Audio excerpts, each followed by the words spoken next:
You can't see because I had just started. So I was a minute behind. But hello, my friends. How are you? Did you survive yesterday? How you guys doing? I have my tea because my voice is a little, we'll see how it goes today. I have a very sexy voice. Very sexy voices going on. How you guys doing? You have no room. Yes. True facts. I had to just throw everything else on the floor and start today. But it's all good, right? All good. Did you get some sleep? Are you well rested? I went with my jingle rainbow Christmas earrings and a t-shirt today that says Santa knows what's up. Santa knows what's up. There is no sweater today. I learned my lesson yesterday. But how you guys doing? I hope you made it through yesterday. I know some of you are just joining today because you couldn't do it yesterday. Might have had other life stuff going on, but it'll be good today. Today will be very relaxed. It's like how I bring you back into the fold. Today will be bringing you back into the fold. If you were thinking of bailing yesterday or jumping ship, this is how I bring you back into the fold. So I'm very excited to be here. We'll give everybody a chance to jump on. I think today will be a slower day. I'm hoping that people are not too afraid and don't come back. But it's worth it. Like I say, I'm not going to stop doing what I do because I love it. And I know that once people get through it and make the album and see how pretty it is, that they'll understand that it wasn't hard, it's just a lot. It's a lot, right? And then because it's a Christmas album and I was trying to make sure that you could get all days of December and a little bit of November in there, I put lots in. You took tomorrow off to recuperate. I love it. And to finish, right? To put all your stickers and pretty stuff on.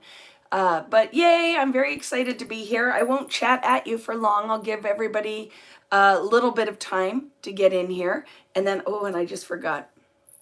I was supposed to send a text to somebody, the girl who's kidding the other kit. And then, yeah, I just totally forgot to do that. But yes, I am, you guys, I've seen some of the emails that you've sent me. I will get on it on Tuesday. But I am going to have a day of rest tomorrow. Yes, we have to take our day 2 selfie, right? I love them. I didn't get a chance to look through, like I crashed yesterday, but I am going to look through all of them, and I love them. And let me know if it's okay if I share, because I want to do some kind of like collage with a bunch of the pictures. I love that. It's so much fun. That was so much fun. So what do we do for today's selfie? I don't know. Look it. Okay, here's for today's selfie. Are you ready? So let's do it so that I can post those pictures and I can put them in my album. So I love it. So Dora, the selfie is if you aren't watching on your phone. It's going to be hard if you're watching on your phone. But to just put yourself in it, turn around, and take a selfie with your laptop or whatever behind you so that we can do a selfie so I can have something to record. So ready? Here we go.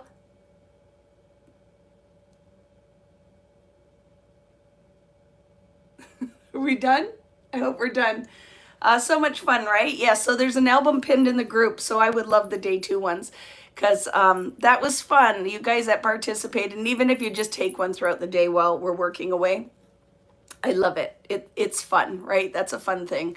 I think I saw Megan do that on Crop and Crate, and I'm like, that is a good idea. I love that. So even though I'm working away, I have something that I can put into my album and into my paper crafting after as well. So that's super fun.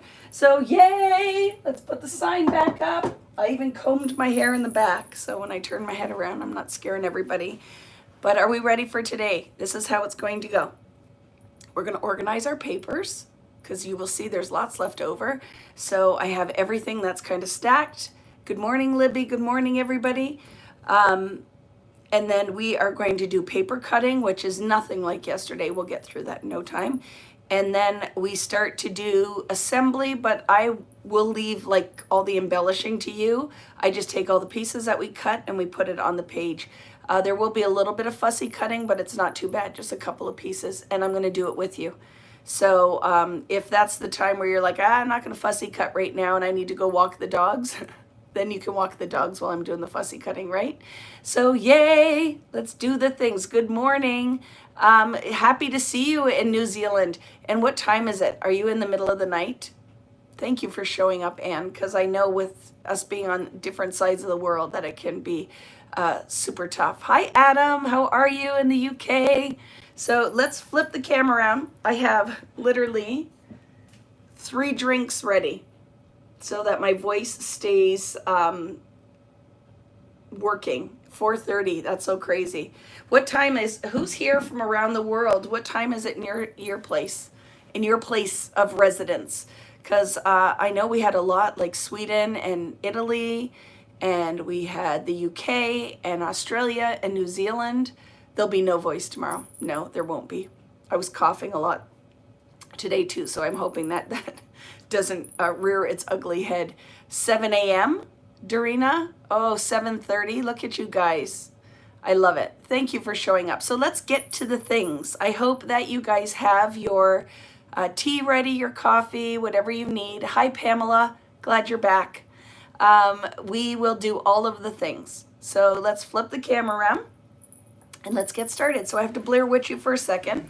I have laid all my stuff out. I was slow moving, I'm not going to lie, this morning. And I'm thinking about taking a like mini holiday next weekend. 4:30 in the evening in Sweden. Oh my goodness. So I was looking, I got on the phone or texted Patty this morning, my friend, and said, hey, I think I'm going to come to Toronto next weekend. What hotel is, like, where should I stay and what hotel? And I'm sure my son's going to love it because he's going with his girlfriend. But I'm not going to go with them. I'll leave them alone. But I think that it would be fun to go for a little, maybe overnight or 2 nights in Toronto. So I'm looking forward to that. 9:30 a.m. in Costa Rica. That's interesting that we are only an hour difference.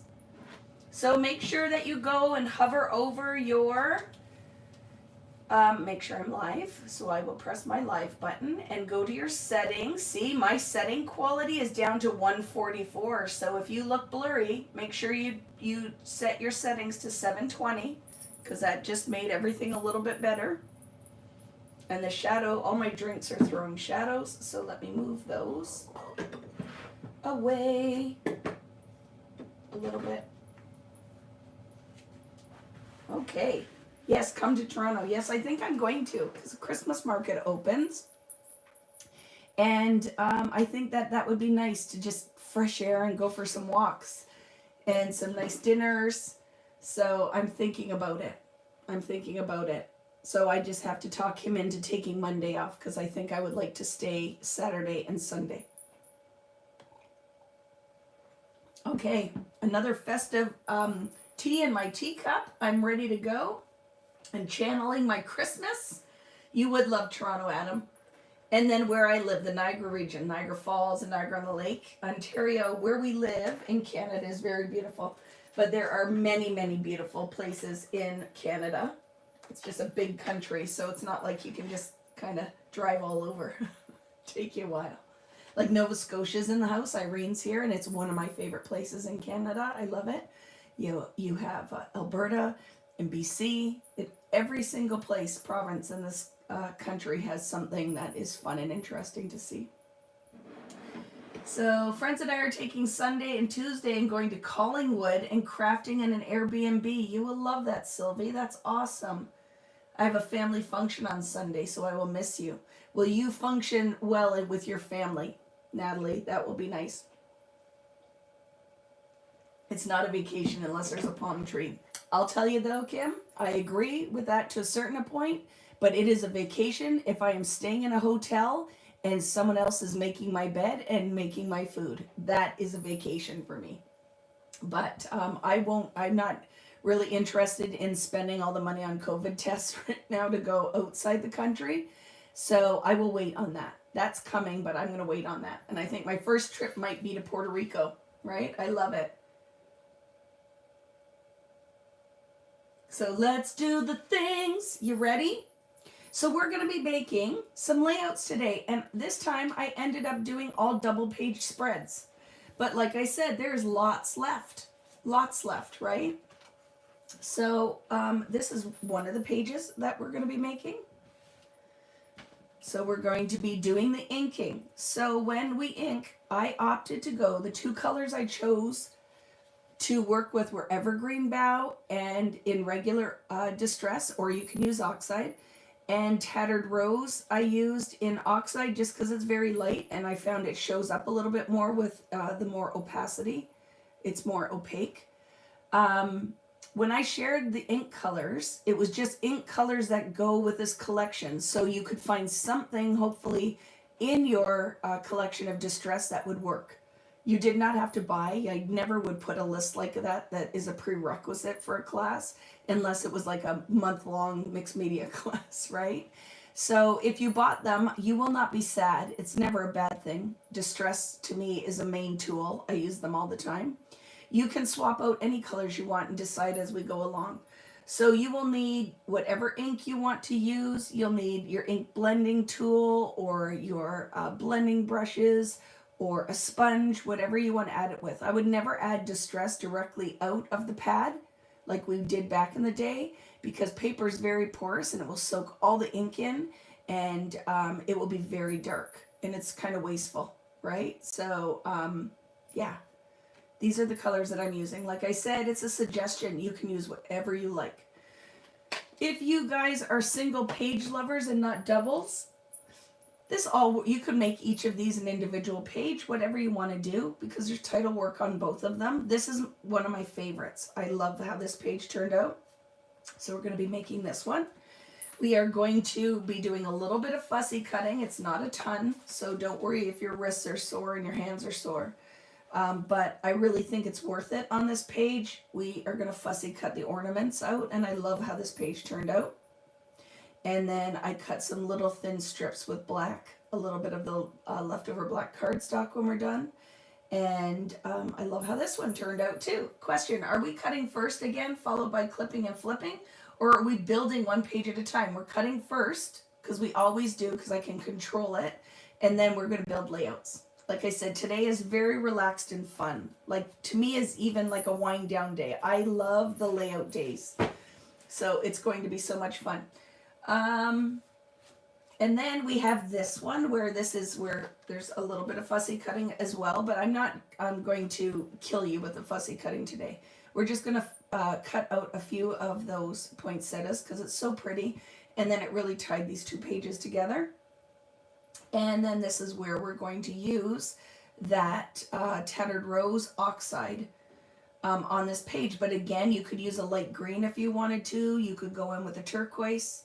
You could go in with a brown, whatever you want to do, right? Question, forest moss or pine needles? I don't know. What I would do, Maureen, right now while we're talking is take your ink blending tool and swipe it right now on a scrap piece of white paper and let it dry. And then decide which one you like best, right? And what you think matches best. But what I would do is do a quick, even I take my ink blending tool like this, ink it up and just put a dot. And then why I say do it now is let it dry, because those dark colors always go on about 2 shades darker and will dry a whole different color. So whatever inks you have, if you want to test and decide, take a couple out. Remember I shared that whole page of colors that I color matched. I just don't know where it is right now. Let me see if I can find it, because that might be helpful for you guys. But like everything, remember, my work surface is a total disaster right now. So I just kind of threw stuff around. If I can find it, I will share it. And I'm taking a quick gander. I won't take too long here, but I think it will be a helpful thing if I can locate it. So this should make you feel a little better that I live in chaos. If you live in chaos too, I clean it up and it lasts for about 5 minutes before the work starts. And the time is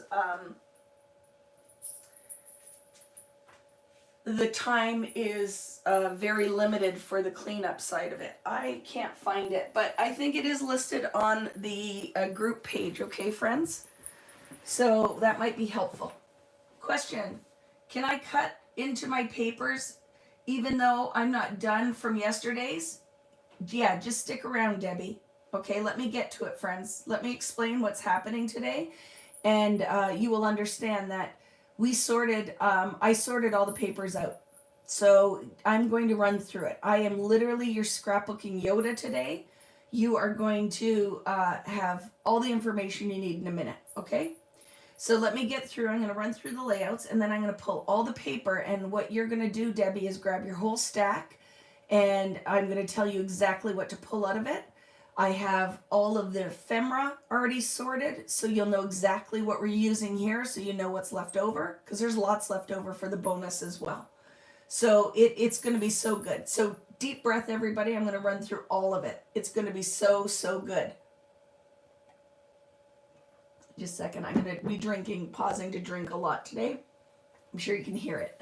I'm just hoping, all I need is my voice to keep it together.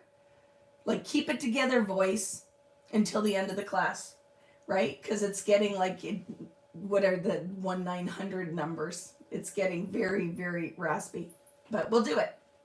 So here we go. So this one, like I said, I use the Tattered Rose. You can use whatever you want. And then this page, love it too. So you will notice on this one, I love countdown things. I love putting numbers on layouts. If you are looking at that and going, oh my goodness, the size of those photos, it's giving me a heart attack. Remember, I already told you guys that I'm going to share some photo editing. I will do a live on our private group where I talk about how to edit your photos, what apps I use to make them smaller. I see a lot of you right now are purchasing or looking at purchasing the Epson PictureMate 400, definitely. I see people on there who are like, I don't like it because there's lines or something on their photos. I'd say it's your ink cartridge with that. It is an amazing printer. It is an amazing printer, and with Black Friday coming up, if you start looking now, you're going to find sales on it. For Canadians, definitely check out epson.ca or the Canadian Epson. It's so, so good. But we'll talk about how I edit my photos. This large piece is out of your cuttables, or printables cuttables. And just be prepared. I'm hoping my brain is going to work today. But if I make blunders and what I say doesn't make sense for a second, just let my brain catch up. I'll get it. I usually catch it and go, okay, ding dong. Like yesterday, stinker claws, funniest moment. Lately, I laughed, oh my goodness, forever. But it's on this printable. So what I did, just like I showed you yesterday with my craft knife, is I cut that piece out and then cut all the pieces out. And then I have that large frame, which I love on here. If you don't want to print them out or don't have access to print them out, just you can mat a photo on with any of your leftover bits, okay? But yes, this is definitely going to rear its head all over both projects. Love it. Okay, so love this. So the whole idea that I did here is Christmas. It says family traditions top 10, but you can do whatever you want. And then there's just things like I like to take photos of at Christmas time. Friends, so yummy, cheers, because I always have either some kind of fancy coffee, hot chocolate, or martini. We always make martinis at Christmas. And then snacks, oops, this one fell off. Let's stick that back on. That is not where that belongs. Cozy, laugh, capture. And again, these chipboard stars, even though the package says stickers, they are not stickers. Okay, there's no adhesive on the back of them. So you'll be there for a long time trying to get that off. So don't do it. There's no sticker on there. So those are the layouts we're going to be making. What we will do, how this class is going to run, is I'm going to grab my stack of pattern paper and I'm going to get you to pull the pieces that you need. If you did not participate yesterday, then everything that's left over is either bonus extra or for the layout class or album class, okay? I just wrecked my map. Let's put that back down. Here we go. Any questions before we start? My rink ran out. Oh my goodness, and now I just turned into Scooby-Doo. Sorry, my rink ran out. My ink ran out and I got a sheet of prints that were more greenish. Yeah, so when your ink, like with any printer, runs out, it's going to happen. The other thing that is important with that picture mate is I'm not a fan, maybe you guys are, of glossy photos. I think the reflection really, I don't know, I don't like shine on my photos because one, it shows fingerprints like crazy.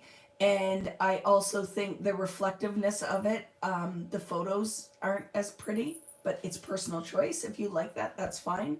So you definitely can find beautiful satin photo paper. The one that I use is Staples brand Photo Supreme in satin. I love it. I saw someone post on the regular on Vicky Booten Creative Community another option for satin, which I'm going to look into, and I will order it and let you know what I think of it as well. But definitely is worth it if you like to print at home, which I do because I drop 2x2s into a 4x6. I like to do 2x3s, slightly smaller. I print everything with a white border. And for some of you guys that were talking about my photography class that maybe you missed out on that, it's one of the things I'm going to work on is putting it together so that you guys, if you would like access to that, like to purchase access to that class, it is definitely worth your while if you want to up your photography game with your phone. So, yay! Are we ready? So we're going to go through. So a lot of you guys, you're going to have these papers left, right? If you were here with me yesterday. And then, like I said, there are a lot of bonus pieces as well. So let's get ready. Please grab your 'Tis the Season, just the one sheet. I'm moving my stuff away. And here we go. So grab your 'Tis the Season with the poinsettias and the craft background. This is the first one. This kit was massive. Yeah, it is big. And oh my goodness, wait till you see the Fernwood one. It's huge. Poor girl out there kitting it. It's probably killing her. Holly Jolly, the stripes, and the words. So you need one sheet of this. Please grab Believe in Magic. You need one sheet of this.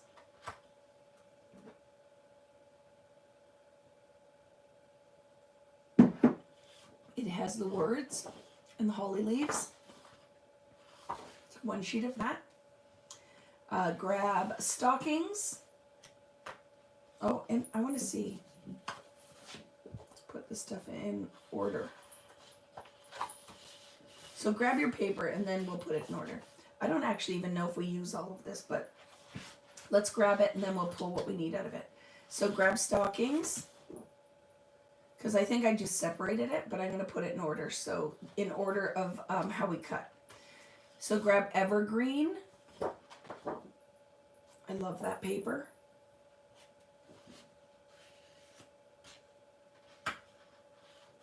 You need a sheet of the Oh What Fun.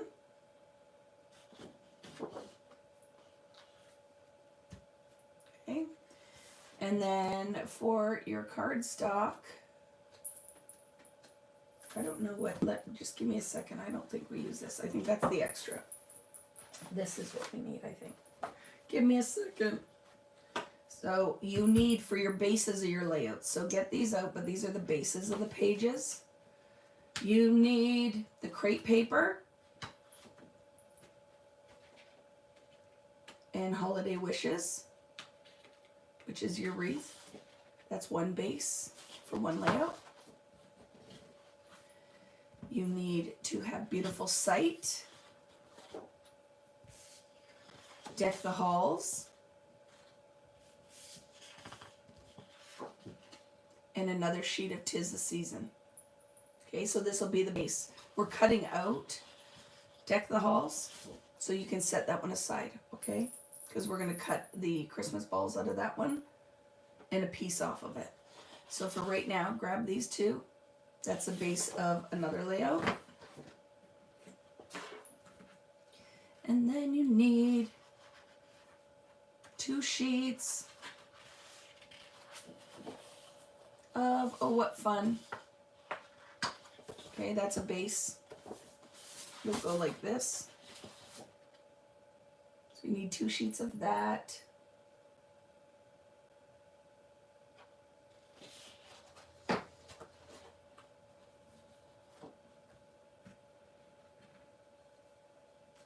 Okay.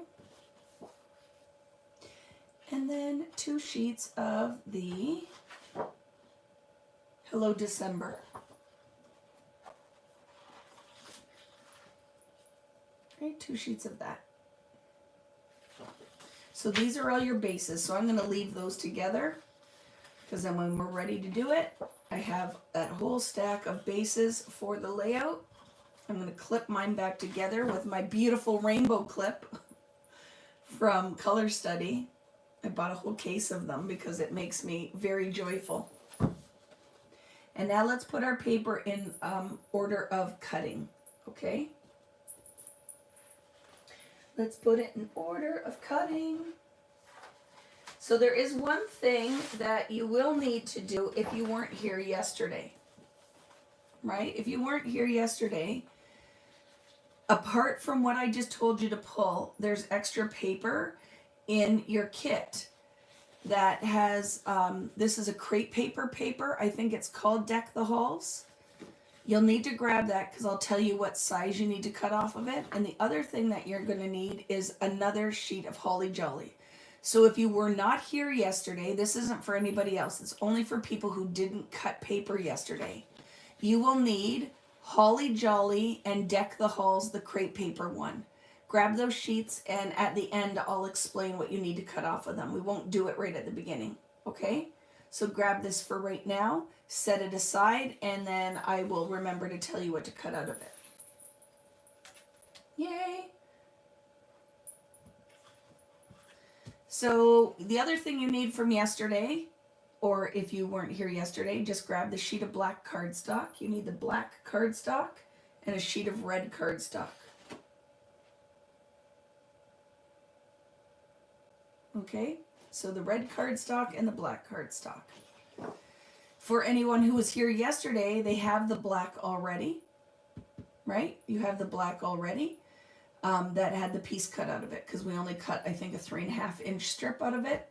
So take this and add it to your stack. And I'm going to go over the papers again in order of cutting. Okay, so leave these right on the bottom of your stack as you start to pull for the order. Okay, leave these on the bottom. I haven't got there yet, okay? Just give me a minute to go through all of it. I'm going to go through the whole list now, and we're going to pull everything that we need to put in the stack, okay? Because there's lots of extra papers here too. So now I'm going to pull right from my cutting diagram, and we're going to put it in order. So I know I haven't told you everything yet, so just give me a sec, okay? We're going to go through it. So now I would like you to, I'm going to go from the bottom up. So we have the black is the first, the red, a sheet of moss, which is the lightest green. So put this in your stack. Black, red, and moss. Black, red, and moss. And then pull out the sheet of evergreen branches. Okay. Put that in your stack.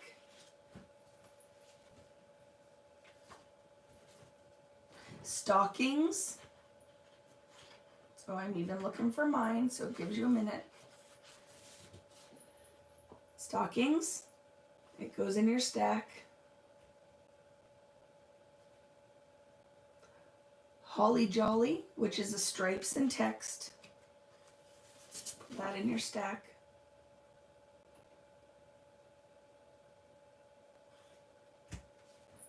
Believe in Magic.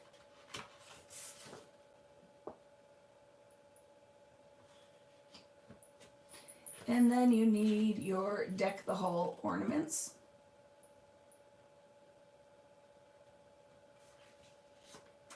And also, this is going to be for fussy cutting, which we'll end up doing all the fussy cutting at the end of the paper cutting, okay?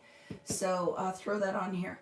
The other paper that we have is also Oh What Fun, which we're just going to cut a couple pieces out of. We don't even use all of it, okay? So that will do with our fussy cutting. So put these two aside. That will be at the end. So actually, I'm just going to put them on the bottom of my stack. Bottom of my stack. Okay. So you will still have lots of extra, don't you? What do you have left over right now? For anybody that was here. So I will go through the bases again because I saw somebody asked. And I'm going to clip what we're cutting so I know. Okay. Because I don't want anybody to be stressed out right at the beginning. So everybody's okay with the paper order that we're cutting in. I think you guys should be good with that. So I will set that aside. I will go through the bases again. And then I think, like I know for sure, this is all left over. Do you guys still have this left? Hello December. Do you have a sheet of Snow Day left? Do you have a sheet of the 4x6s still? And how many sheets of green cardstock are left? We'll have to go over that because I would like to confirm that all of us have the same thing left over because I've got 3 kits mixed together. So you have Snow Day, Happy Holidays, and Snow Days, Happy Holidays, and Hello December, which is what I have, right? And 1 evergreen and 1 red, or 2, I think there's 2 pine left, right? 2 pine and 1 red. Perfect. So guess what? I'm putting that in my stack so I am on the same page with you guys. Very good. So make sure you keep that together because guess what? There's cards and a bonus layout in here, my friends. And you know I'll just use all of it. So put that aside. So that is one of those things. If you did not start yesterday, I would pull this right now. So I'm going to go through it again, okay? And then I'll get rid of this stack because that's all extra because I was working with 2 kits. Okay, so we're good for our layouts. I'll set that here. For bonus, meaning things you are not using in this kit, which I think is super helpful because if you want to just use it, you can. Or if you want to keep it for when I do the little mini bonus class, you can use it then. So if you have your full kit, make sure you grab 1 page of Hello December, 1 page of Snow Day, okay, and 1 page of Happy Holidays.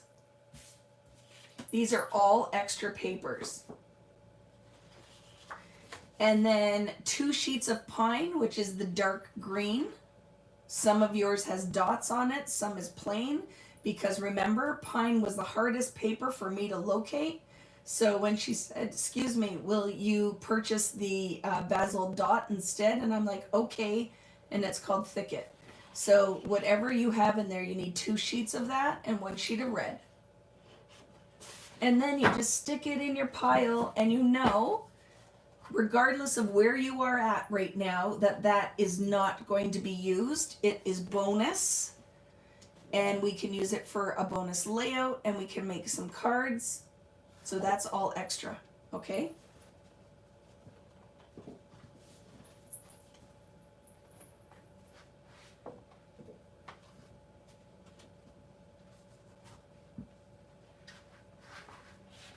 So I'm going to go through the bases one more time. Everybody should still have the same amount. Now, again, humans kit this, right? Either Rich kits it, or for this one, or Riley's girlfriend. and me a little bit. So maybe you have a bonus sheet. It could happen, right? So let me go through the bases again, and then we're going to move on. So we have holiday wishes and a sheet of the crepe paper, deck the halls, the blue side. That is one base. Okay. Then you have beautiful sight and the 'tis a season. That is one base. And then you have two sheets of the oh what fun. And this is a second base. And then two sheets of the Hello December, and that is the fourth base. Okay? Yeah, no, and I know you guys aren't complaining. I'm just saying if you have extra or you're missing a sheet or anything, I am very proud of the job that they did, because for how much was kitted, and think of that.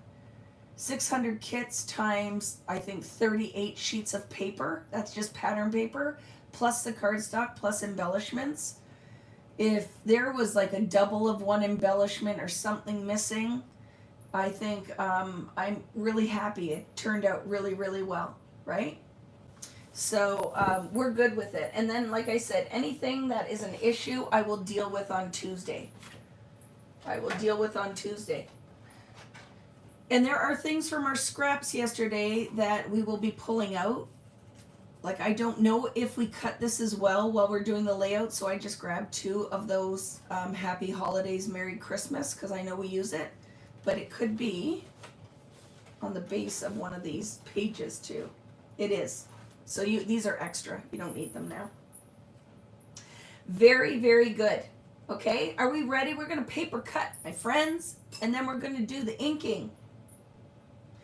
And actually, do you want to ink first and then the ink will be dry? Maybe we should ink first and then cut paper. Okay, so let's ink first. So grab your bases and I'll show you the ones that you need for the inking. And it doesn't take long. It's just a very minimal amount of mixed media.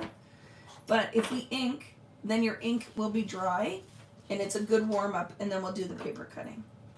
So grab two sheets, your two base sheets with the pine and the grid. Grab those, and then grab this sheet,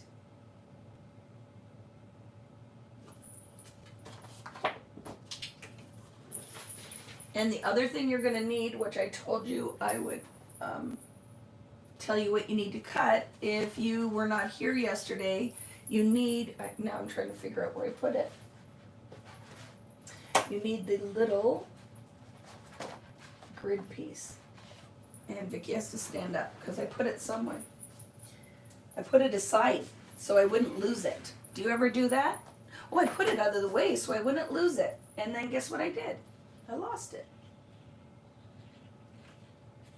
That's what I did. I sure did. I think it's this, right? I don't even know how it got in here. What are you doing, crazy Vicki? That can't be it. Yesterday. Give me a second. She's a crazy lady. But I must have put it in here magically. Because it's this piece, right? Oh my goodness. I don't even know. Oh, here it is. I found it in the special spot. In the special spot. So this is not for anybody who was with me yesterday and cut the paper. This is for people who were not here. You need to grab one sheet of Holly Jolly, not from the stack that you've pulled, but from your other stack. So please grab one sheet of Holly Jolly. And when you cut this piece, you're going to make sure you leave the barcode attached, because that pretty green is going to be part of the party. So the piece you need to cut is 3.5. It's 4 inches including the barcode. So out of the Holly Jolly straight paper, put it word side up and cut a 4-inch piece including the barcode.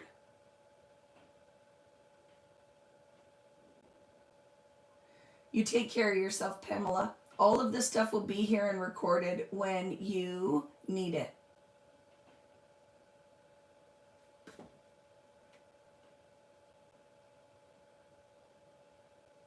Okay, so just cut a 4-inch piece of that one. And then out of the paper, not in your stack, but the extra sheet, you need to trim it's called Deck the Halls. It's crepe paper. You need a 3.5-inch piece. So from Deck the Halls, a 3.5-inch piece, just cut it from the bottom. I think that's what we did. Okay, so 3.5-inch piece from Deck the Halls, the crepe paper one, and a 4-inch piece including the border if you were not here and didn't cut it yesterday. For anybody that was here, make sure you grab this. We're going to ink on it. Okay, we're going to ink on it, and we're going to ink on this one and this one. So let's do this one first. I have my ink blending tools set up, and I have my ink ready. So this layout, you are going to go ahead and trim your barcodes off of it. We will be using those.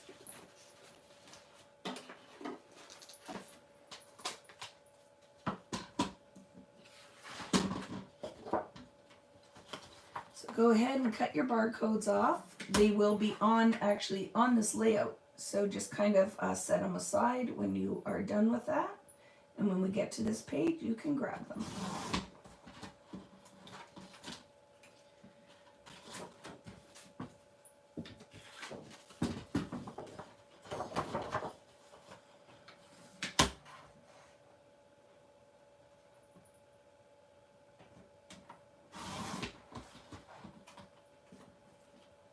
Okay.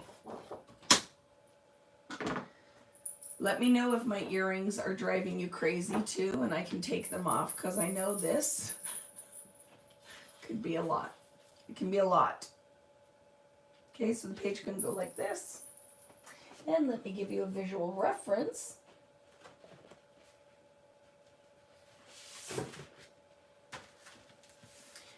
You are going to, or whatever you want to do. You don't have to do what I did, but if you want to do. I use the snowflake stencil.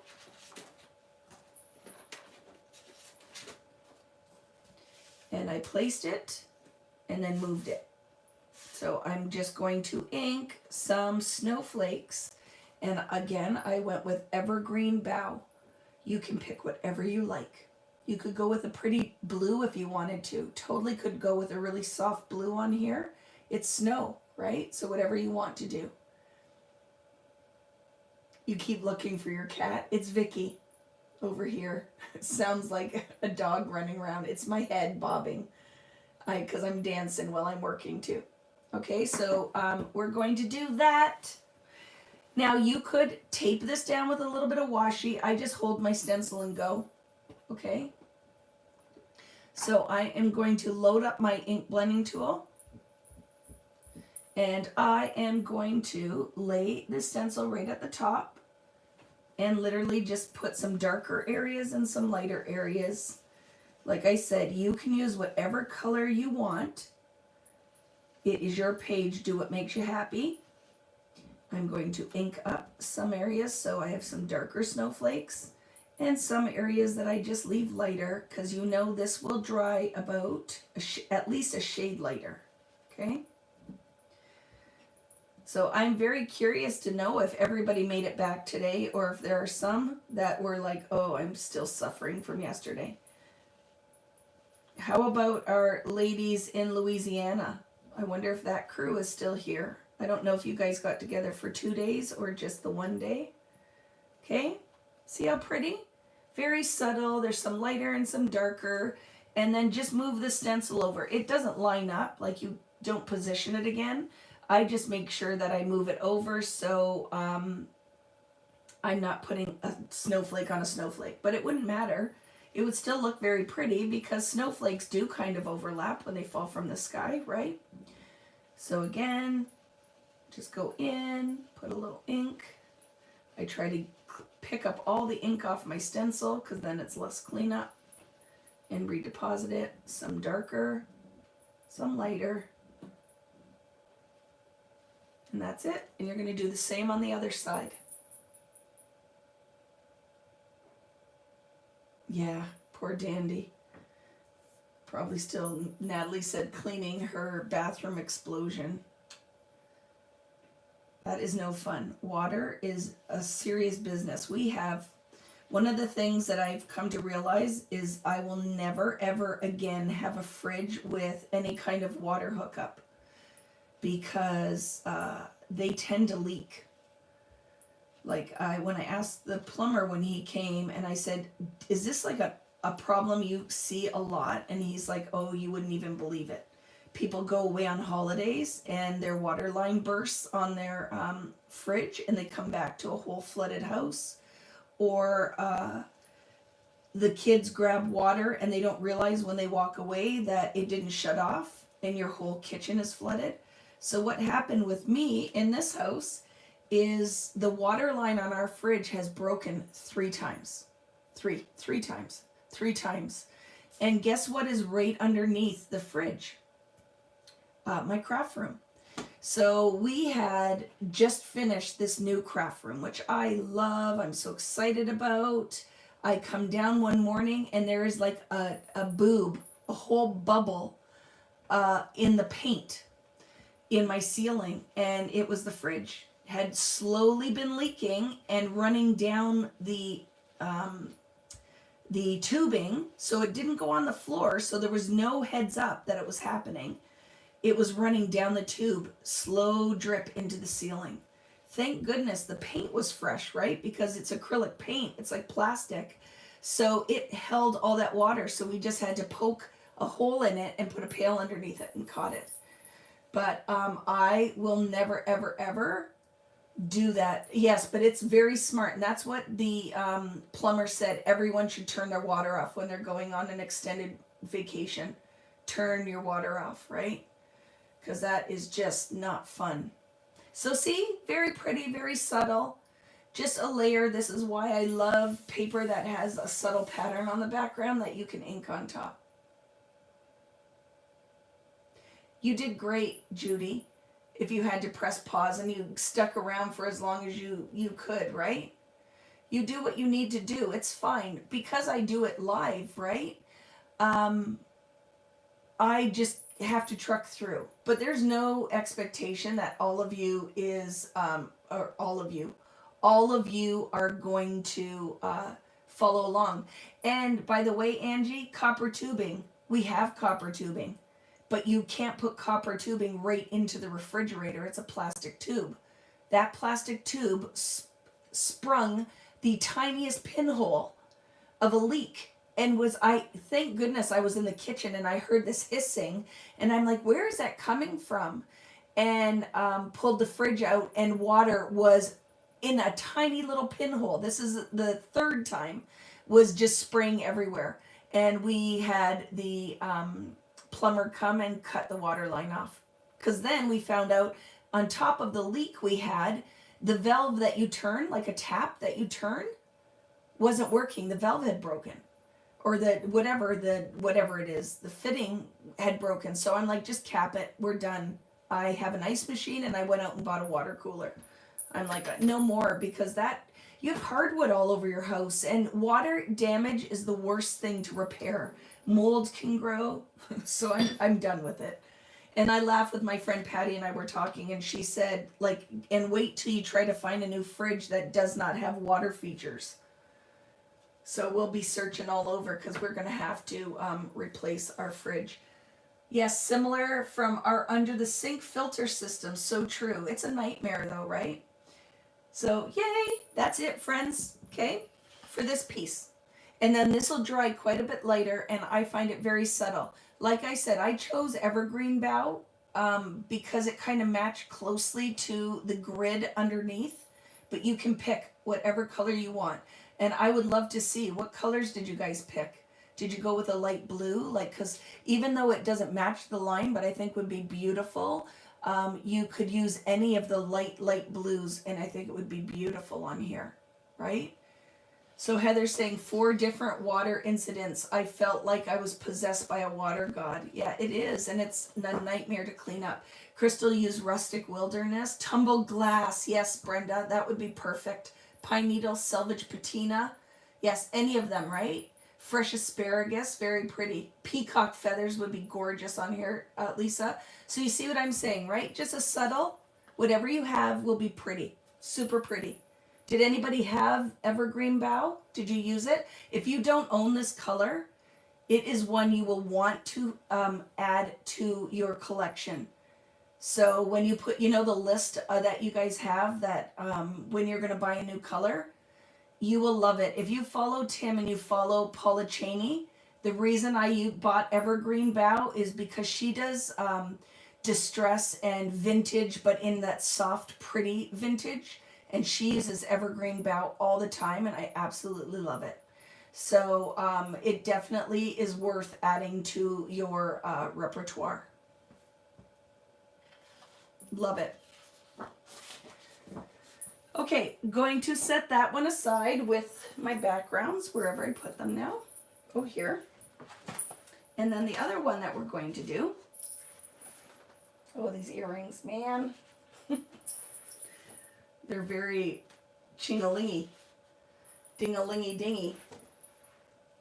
Okay, let's put this one aside, and I'll show you what I did with this. So this one, I opted for the snowflake pattern, the geometric pattern, and I just went with this is another color that you wouldn't even know that you needed if you don't have it. And then you get it and you're like, I love this pink. It's like a peachy pink. It's very pretty. So I only opted for that one because I used this sticker, 'Tis the Season, a beautiful sight. It has a lot of the pink in it. And there's pink details in the florals. So I opted for that, but again, you could use whatever you want. You could do neutral. You could go in with the exact same color you just used. So again, totally personal choice. We're going to place it, and I did a rectangle of it up here, and then some down here, and then right across the bottom. And what's nice with this stencil is it's repositionable. So as you fill it, you can line it right back up as you move it across the page. Okay? I love it. So let's grab those 2 pages. It's this one and this one that we're going to do, okay? But turn it like that. Green at the top.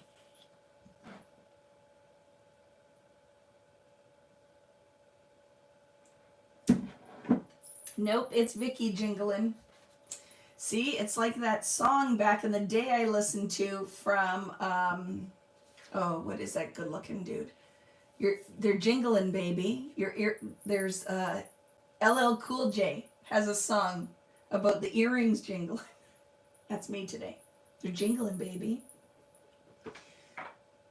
So I am going to use Tattered Rose, and like I said, I'm going to fill pretty much a rectangle. I just didn't ink in. I tried to ink around the leaves, right? So I just didn't put ink there because it's oxide, so it will show up on there, right? What's discontinued already? Yeah, Mermaid Glaze was the weirdest thing. When it came out, they discontinued it almost immediately. I didn't even know. So it was a crazy thing. So if you are nervous that you're going to move your stencil, so I will show you, grab some washi tape and tack it down. And it might be worth your while to do it because this one is very tricky. So I'm just trying to find where I put that from yesterday. Here's a roll. So I'm going to say, tack it down, or with painter's tape.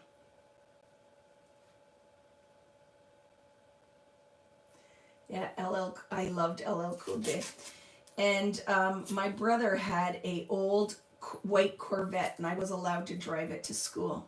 And that is the tape I would listen to when I was driving around in his Corvette. We're going back to Cali, Cali, Cali. We're going back to Cali. No, I don't think so. Yeah, that was what I would ride around thinking I was some cool chick in that Corvette listening to LL Cool J, that whole cassette. So at least it wasn't an 8-track. But yeah, thinking I was the coolest girl driving in my Corvette, listening to my LL Cool J. Oh, so funny. I'm gonna knock you out. Mama said, knock you out. Very funny.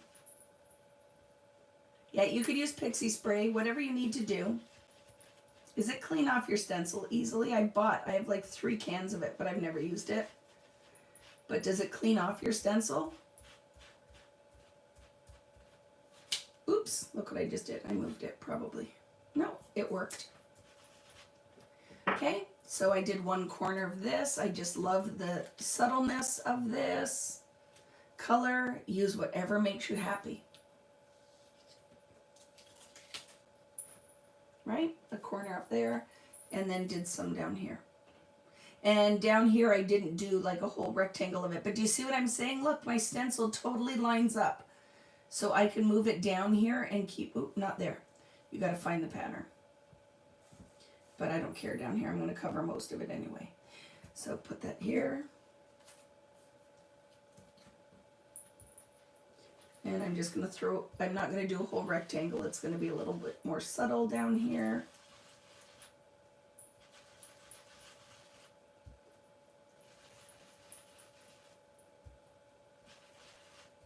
So I love that mixed media, stencils, stamping can just add a little extra something something.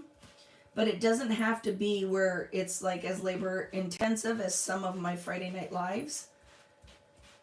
But I love that this, I just think it elevates your layout a little bit to throw a stencil on and a little bit of ink, right? It just gives you a fun little pattern to work with.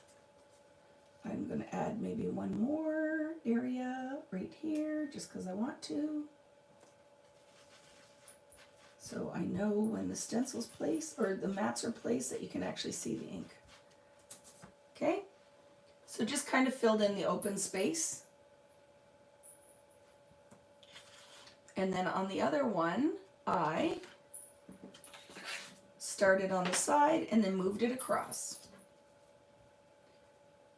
So I'm going to use that top line of the stencil and put it right underneath the green so the pink doesn't go right up into the green. I like the idea that I'll have a band of white and then a whole section of the pink. Okay? And then I'm going to do the same thing. Just kind of fill it in.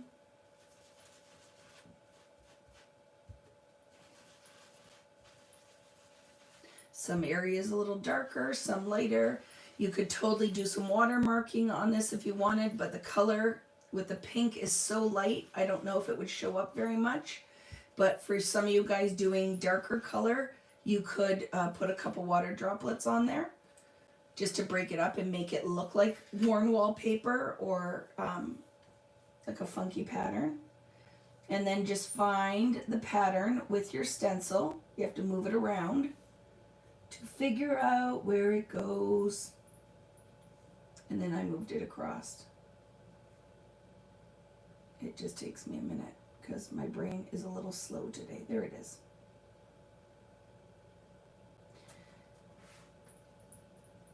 And then I'm going to do the same. How are we doing? Sorry, I'm not looking up.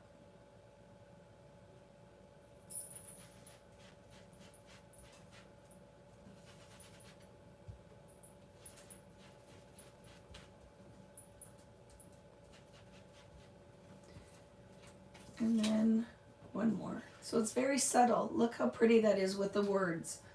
So it will be very interesting if you guys share what you created, if you use different colors. It'll be fun to see how it turned out. And for some of you who are not traditional 12 by 12 scrapbookers, you can certainly make any of this into 8.5 by 11. You could put it in your traveler's notebook. Like, you have lots left over, right? The majority of the people that sign up for these are definitely traditional scrapbookers, so I just stick with 12 by 12 layouts. But go ahead and go rogue and do whatever you want, right? I'll post on Facebook. Just got a kitchen silicone scrubby that worked great on cleaning stencils. I love it. Definitely share. You had that LL Cool J as a record and the same thing as a tape in my car. You just brought back all those fad memories. Oh my goodness, Heather, right? I loved LL Cool J. You love going rogue. Go for it. I will never ever be offended ever in a class. Like I always say, you paid for it. It's your kit now. I am just your scrapping Yoda. I'm giving you suggestions. You do whatever makes you happy, because that's how I look at it. I'm happiest when you leave my classes happy. So if you want to switch it up, switch out a paper, do your own thing, go for it. You will never hurt my feelings. The only time is when, I always say, if we do techniques and people won't try it because they don't like to get their hands dirty or whatever, is the only, and it doesn't hurt my feelings, is the only time I will pressure you. I'm like, come on, try it. You might like it. You don't know if you can't do mixed media if you don't try mixed media, right? Yeah, don't feel guilty. I don't care, Kristen. Seriously, don't. I'm totally okay with it, right? Totally okay with it. Do whatever makes you happy. Okay, friends. So now give your area a little cleanup. And your cat is helping by eating your UPC strips. That's hilarious. That is hilarious. I laugh because my friend Paula has a bird, and I didn't respond, Paula. Sent me a picture of her parrot, and when she's cleaning up after him, what did you say he says? Did you make a mess? The parrot repeats the whole time, did you make a mess? And I thought that was hilarious. So I love seeing your dogs and your cats and your birds and your pet, I don't know, tarantula, whatever your animal buddies are.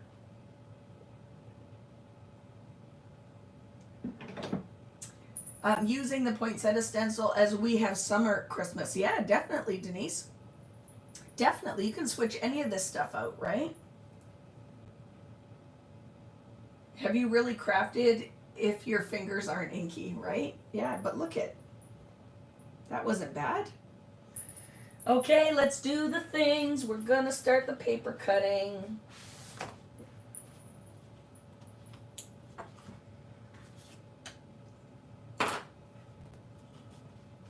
So all I'm referencing is the cutting diagram again. Please call out if I'm missing anything. The only thing I'm not sure about that I should have looked at was the tag paper. This one. I don't think we use very much of it.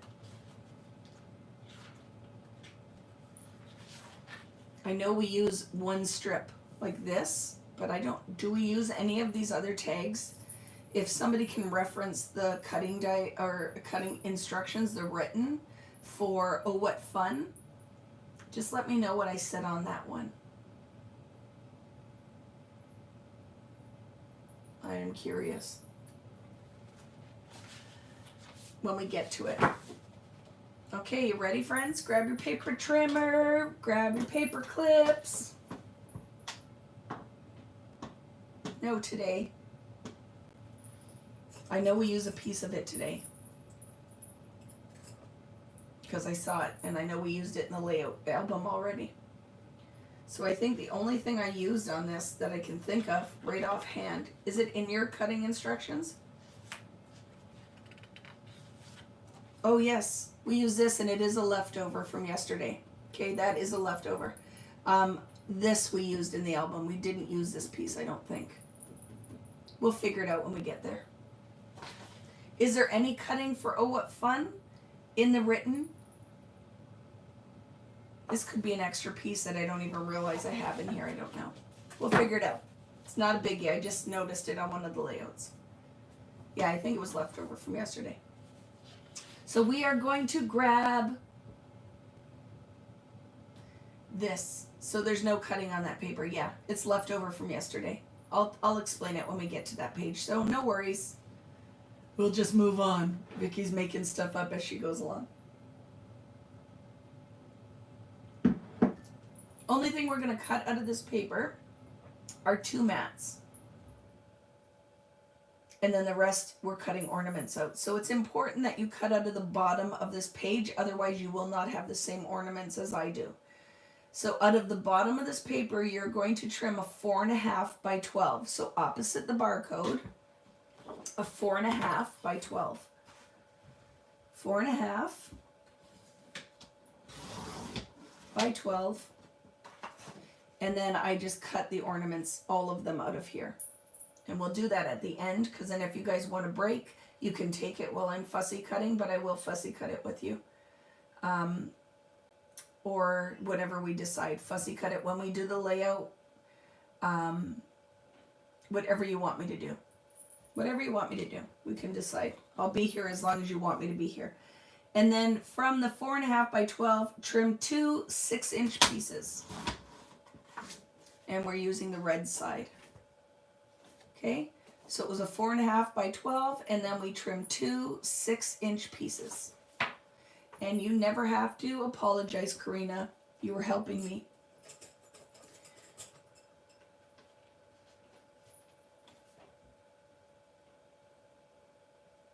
Okay. And then the rest of this is going to be fussy cut, but we're not going to do that right now. I'll set it aside, but I'll clip it together, okay? The next paper is Believe in Magic. So it is the teal words and the holly leaves.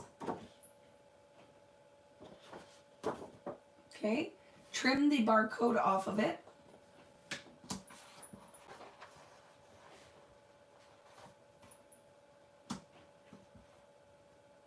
I just realized too, I did something dingling, so I'll explain it in a minute. So Believe in Magic, trim the barcode off, because your first cut is going to be through the words, like you're going to cut through the words, so it's going to be a vertical cut. So trim the barcode and then put it in your trimmer sideways, so you're cutting through the sentences. And please trim a 7-inch piece from the left side of the page. And that gives you a 7-inch and a 5-inch by 12 piece. Okay? 7-inch and a 5-inch.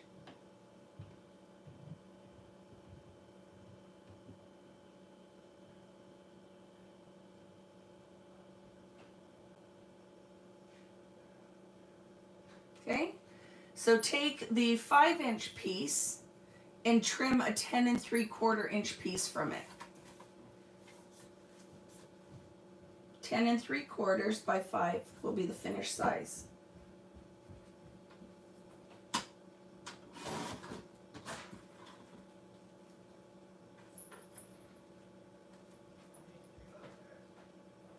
Okay, that goes in your cut pile.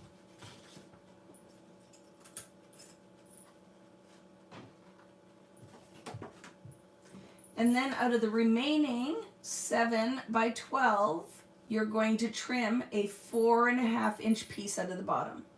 So put it in your trimmer, and out of the 12-inch length, please trim a 4.5-inch piece. The remaining 7.5 by 7 goes into your cut pile. We're done with that. So the top piece, the 7.5 by 7 goes in your cut pile. And the 4.5 by 7.5, you're going to turn and we're going to cut it in half. So 2 3.5-inch pieces. So just put it in your trimmer like this and trim a 3.5-inch piece, and it leaves you with the second 3.5.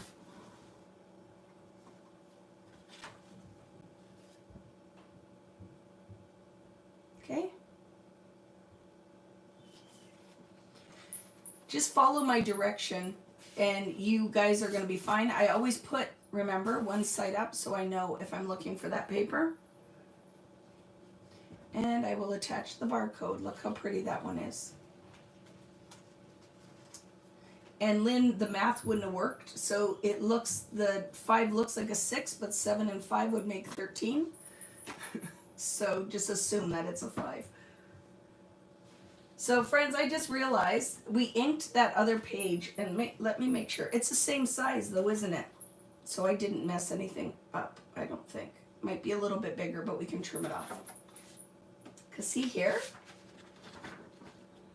this is the piece that we inked, but isn't that funny that our scrap from the other layout was pretty much the same? So even though it says keep the barcode on, you can keep it on, but we don't need it to do it, we just did it. But I think this piece that we inked is a little bit bigger, so we might just have to trim a little bit of it off, but it will all work out. Okay, so we are going to trim out of the Holly Jolly and Words, and I'm just going to trim word side up, and we're going to cut a whole bunch of strips, and then we'll cut into the strips, okay? So let's start at the bottom of the page of Holly Jolly, and we're using the word side up, and you're going to trim 2 2.5 inch strips. So measure 2.5 and cut.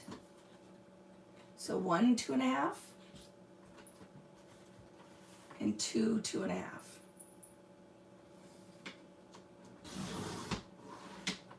Okay.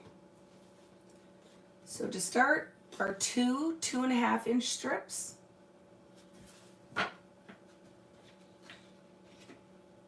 And when you look on your cutting diagram, we're cutting 2 1/2 inch strips, and then and then a 3.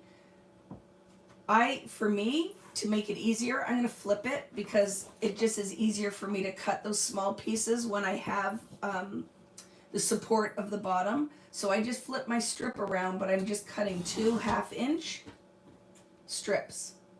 Okay. The only reason I flipped the paper is because it's easier for me to cut that little 1/2 inch strip when I have the support of the arm. But I will go back like this to cut the next piece.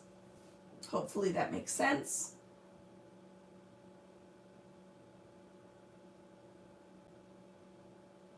Okay, and now I'm going to trim a 3-inch strip, and that's all we need out of this paper.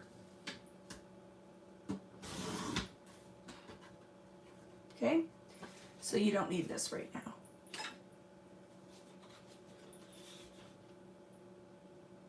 So take that 3-inch strip, turn it, and you're going to cut 4-inch pieces out of it.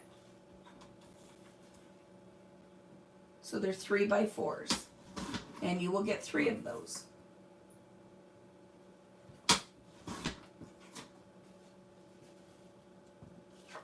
Okay, so your 3 4-inch by 3-inch mats, and I will clip those.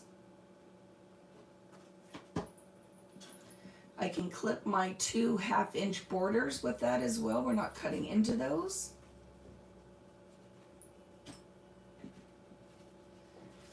And then out of the 2 1/2 inch pieces, you're cutting 2 1/2 inch squares. So you will cut 4 out of one, and then you'll need 1 out of the other strip.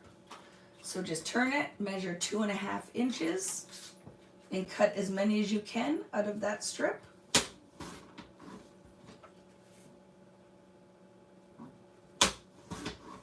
One, 2, 3.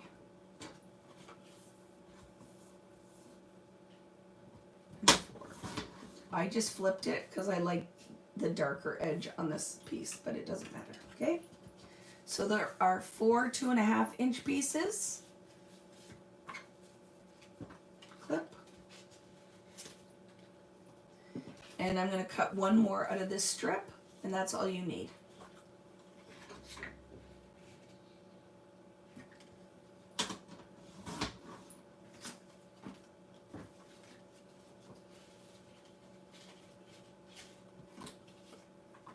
So when you're done, you should have 5 2 1/2 inch squares, 2 1/2 inch by 12-inch borders, and 3 3 by 4-inch pieces. The rest is extra. Like I said, we have lots and lots of stuff left over to make tags and cards or whatever you would like to create from it. Those in my cut pile. How we doing, friends? I told you the paper is pretty, the cutting is pretty straightforward. Good morning, Kim. Did you have a rough night? Partying up for your anniversary?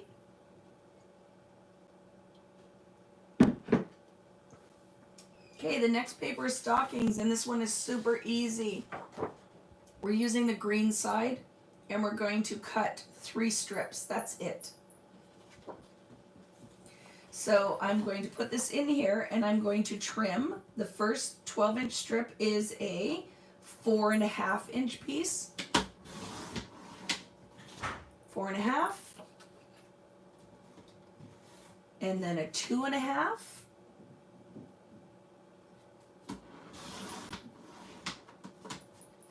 And then just trim the barcode off, and that leaves you a 5-inch piece.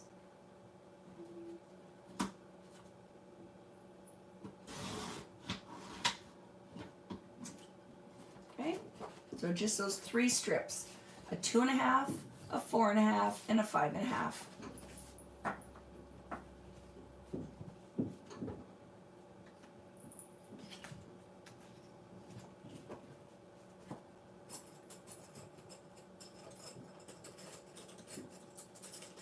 Irene, go out and come back in, and sometimes that helps you if your feed is freezing. I know sometimes when I'm watching this kind of stuff, if I shut right out of YouTube and then just follow the link again, that it will come back, and you can also make sure you're on the highest quality of video. But I know if you're freezing, your feed is freezing, I will sometimes leave YouTube and then come back in. You're traveling home. So you're in the car. Very good. Okay, so that was a pretty easy one. That one there. And the next one's not hard either. We really just need the 2 pieces out of it. So you need the evergreen paper.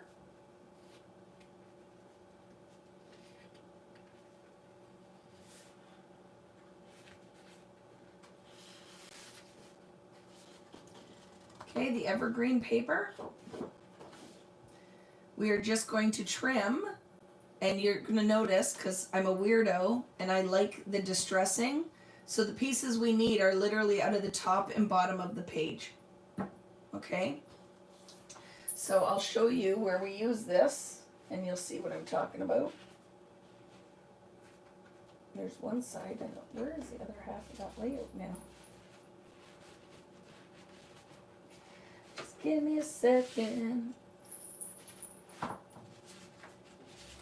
So I liked the distressing here, so I cut from that piece, and then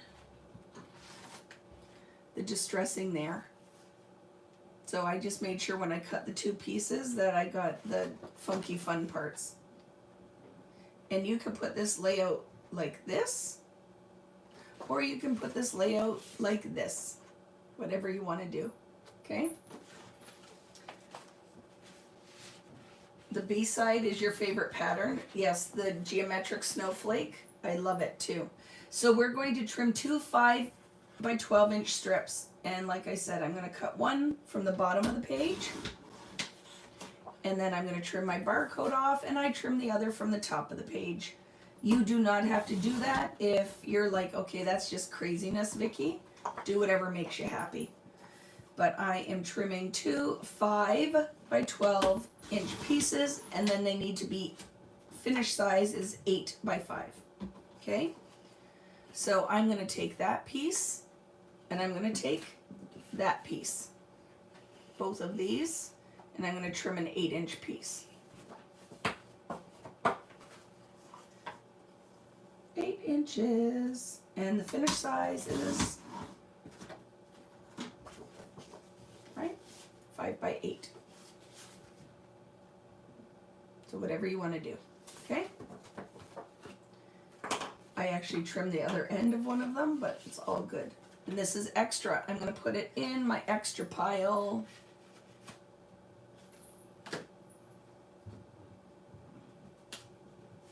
About. I know, it's so Canadian, isn't it? And I always laugh because I do hang out with lots of my American friends who, when I'm with a group of Americans, will always make fun of me. And I love it. I can take it. But it's about. About is funny. Out, how we say out. House, bag. And I think those are the ones they always make fun of me because in outside of Canada, because I would say like it's more pronounced in different places. Like you literally like I went and got a 2-4, and I went out fishing on the boat. Like we'll talk like that a little bit. Roof? No, I say roof. Roof is fine, right? Roof. I think it's the same, right? Roof, cellar, basement. We call it a basement. I don't say roof. That's only some people. I say roof. Yvonne, again, I'm not sure when it says repeat the measurement. Which measurement? 8 inches. Both pieces, yes, are 5 by 8. 5 by 8. Both pieces. 5 by 8.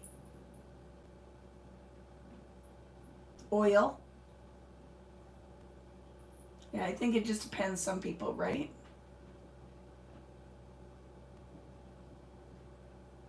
In the South, we say rough. Yeah, no, I don't say rough. 2 O's is ooh, right? Roof. Is that the one that you guys needed? You do? It not everywhere in the US. Does everywhere in the US say rough? My rough?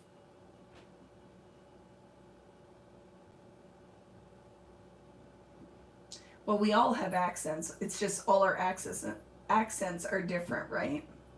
Progress. That's how I say progress. Do you say progress? And sometimes I might intermix it.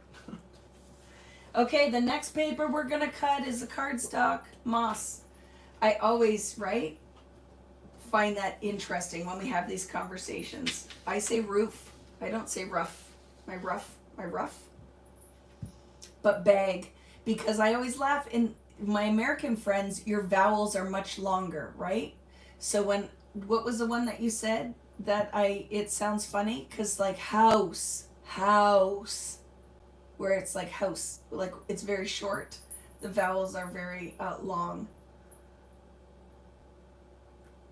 Minnesota kind of, but not. Like because they will say that we sound like, what was that show where they chop people up in the wood chipper? And they will say that we sound like that. And I'm like, no, it's different. Maybe a little bit similar. Okay, you ready? I think because some people were saying they're behind in the cutting. I think we're okay though, right? In Fargo, and I'm like, maybe there's places in Canada, but I think it's a totally different accent, right? North Dakota. Okay, you ready for the moss? So the lighter green, and it's just a bunch of mats we're gonna cut, okay? So we're gonna cut a strip, all the strips, and then we'll cut into the strips. So I just start at the bottom. You guys cut however you want. It's green cardstock, so you can cut from the top or bottom, doesn't matter. The first piece is going to be 2 3/4 by 12. That's one strip. 2 3/4. And then the next piece is going to be 4 inches.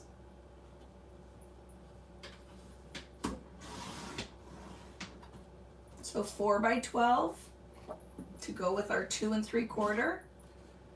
And then a 3 by 12. And that will leave you with the last piece. 3 by 12. And then out of your 2 1/4, you're going to cut 2 1/4 inch mats. So take the 2 1/4 inch strip and then just cut a bunch of 2 1/4 inch mats. As many as you can get.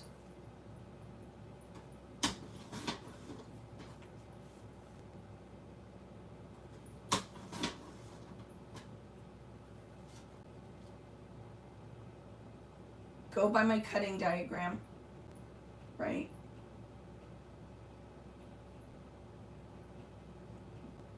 Yeah. I'm just going to keep going, okay? So 2 1/4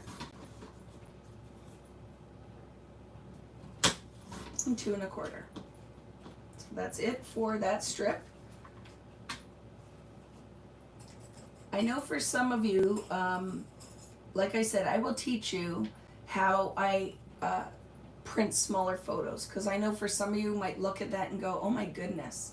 But I will put 2-inch photos on my layout. I love it on double page layouts where I'm putting lots and lots of photos.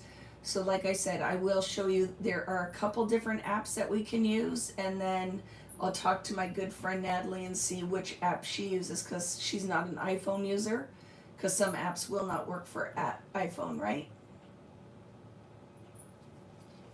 So now please grab, so I stack together, and then I don't even have to measure, right? So if I stack my pieces together, I will know what the sizes are.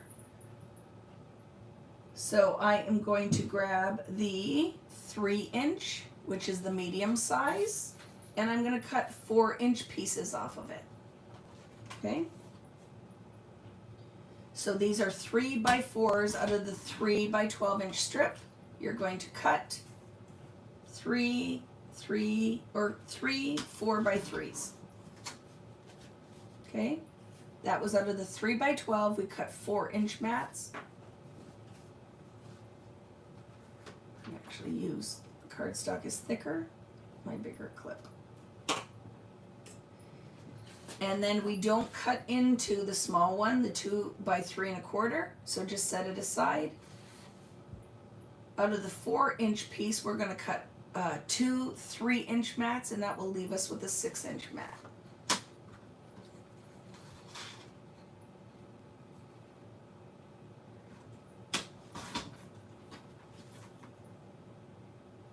My favorite app, hands down, is the Printisize. I think it is the easiest one of all of the apps to use, that you can just drag, drop, size. So hands down, my favorite is Printisize. And I've used all of them, but I love that one. So it's all, again, like personal choice. But I love Printisize. I am so glad I found that app, because I can drop into 8.5 by 11 as well when I'm printing on my photo printer. I can drop into 5x7, 4x6, like any size that you need, you can drop in and do what you need to, right? Printisize isn't available in the US? Really? Yeah, I want to know. Like, so any of my American friends have Printisize? Yeah, I think it is. When we did that class, Printisize, everybody was using it, right? It is my favorite. And like I said, I will charge one of my older phones so that I can literally record and show you guys exactly how to use it. I love it. I love that app. But there are other options, like the Epson app that goes with your PictureMate. There are quite a few, so we'll look at them. It just, when I was doing the photography class, we used I found Printisize, because I started looking, I was researching, and I'm like, where have you been all my life? Because nowadays, I use almost, my phone is the only thing I print off of, or take pictures off of. So I have to say that everything else, if it's from my camera, I do on my computer. I use, oh, I just forgot. I can see it. Let me hover. What is it called? Photoshop Elements is what I use, because I'll just size it 8.5 by 11 and put the stuff in there, right?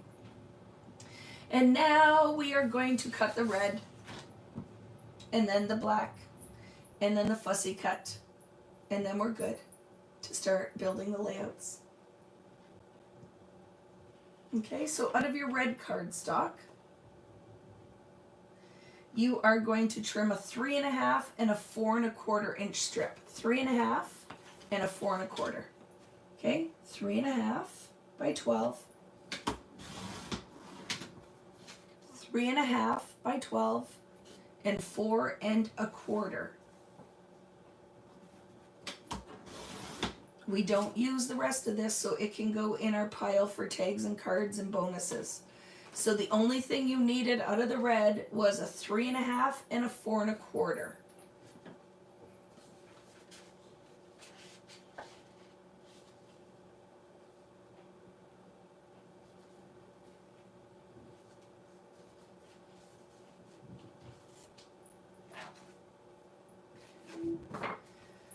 So out of your 4.25, the bigger strip, all you need is a 6.25. It is one mat.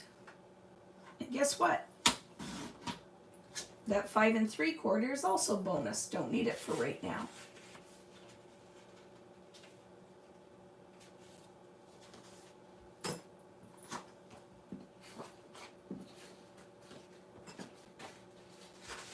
So out of your 4.25, it was a 6.25 mat. I'm going to just put that with my grain mats because I don't need much. And then out of the remaining 3.5, you're going to cut 3.5 squares, 3 of them.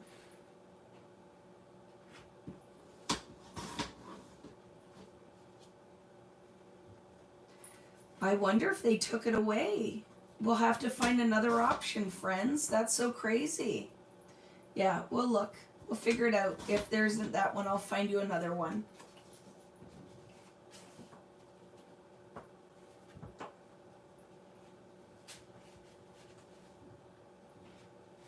Okay?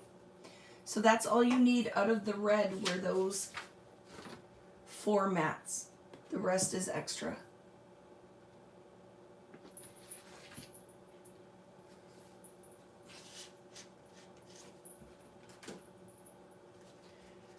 So your remaining strip of black cardstock is, or if you haven't cut this yet, you need an 8.5 by 12 strip, and then we're going to cut 2 strips out of it.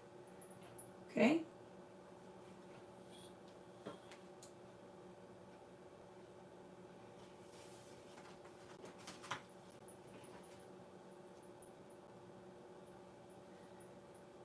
So out of the black, please trim a 4-inch strip, and that will leave you with a 4.5. So a 4 and a 4.5. Out of the 4-inch strip, cut 2 6-inch mats.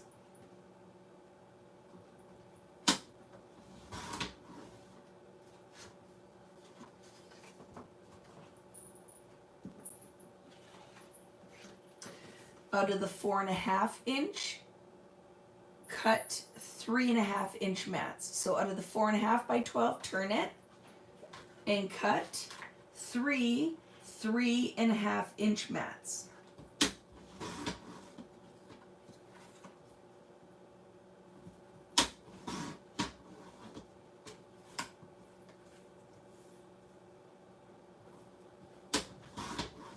Keep this little piece of black.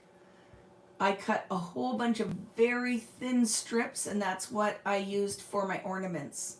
Okay?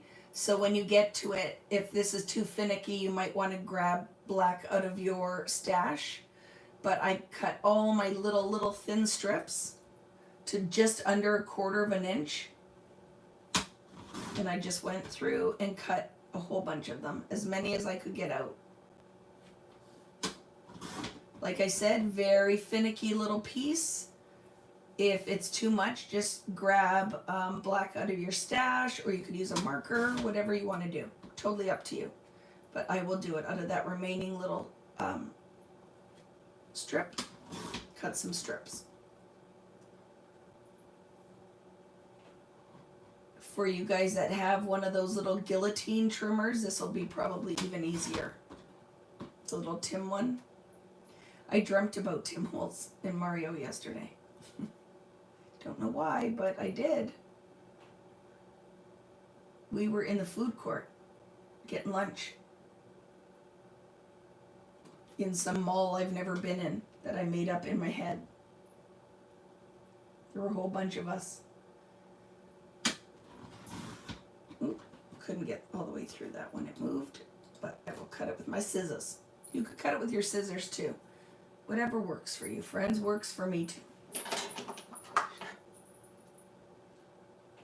Yeah, or twine, whatever you want to do, right? Whatever you want to do, you do it. I find that a lot of you will take artistic license with your layouts and you will do what makes your heart happy, and that works for me. Totally works for me.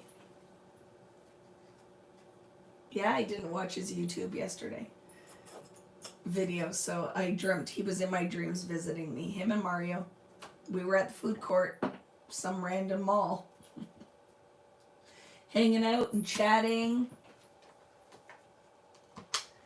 Okay, that is pretty much the paper cutting, my friends. See, not bad at all. And now what I'm going to do is some fussy cutting. So we are going to get rid of this piece because I don't even know if it's left over in there. But it's not much, so no panics, okay? So for this layout here, this is one piece, and I'm going to show you where I got it, and two pieces out of the 'Tis the Season paper. So I sketched it so I would know where I got them from, right? I drew it. That's what you see on the bottom here. So this one is this piece right here. It's right there. So if you watch, I'm going to just quickly take my scissors and cut the side flower out. And I tried to include as much green in this one as I could. So let me get it out and then I will show you.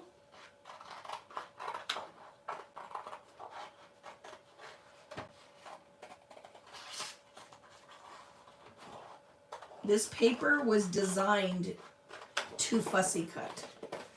When we are making the papers, I am always like, that is one of my main things, that we have to have papers that we can fussy cut. So it's that piece out of the left side of the paper.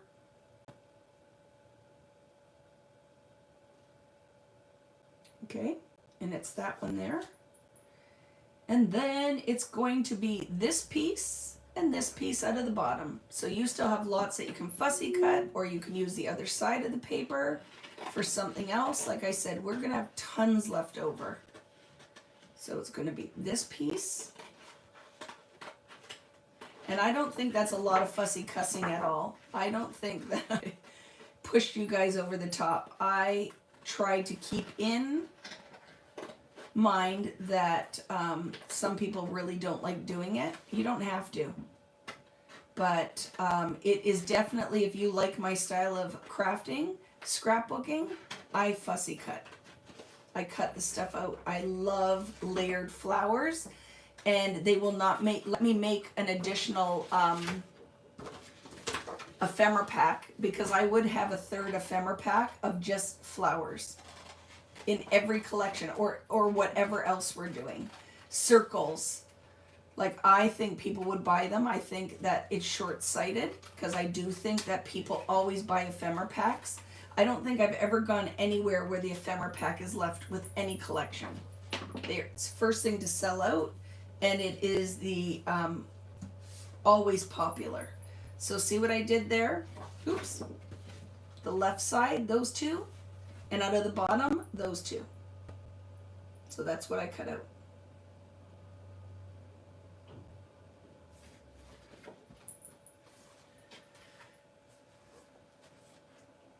Yes, I wanted to have a whole die cut pack of just pine boughs.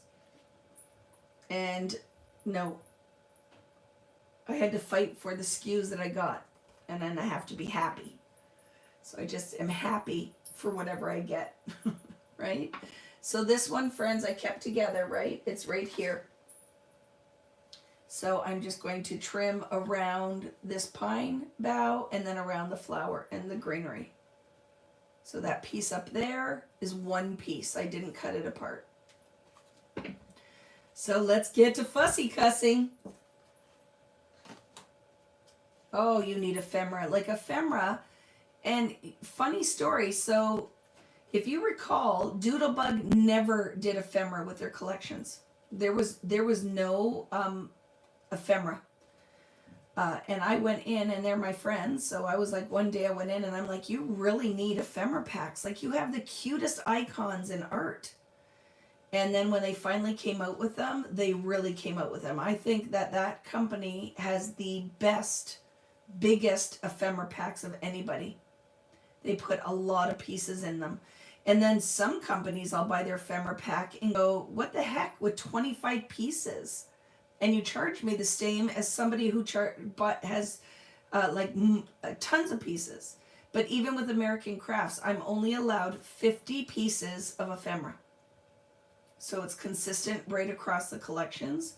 Although I think sometimes with crepe paper, they'll have bigger packs. And I don't worry, I notice. And I will say, hey, they got to put 60 in theirs. I want 60. Come on. And they laugh and say, no, 50.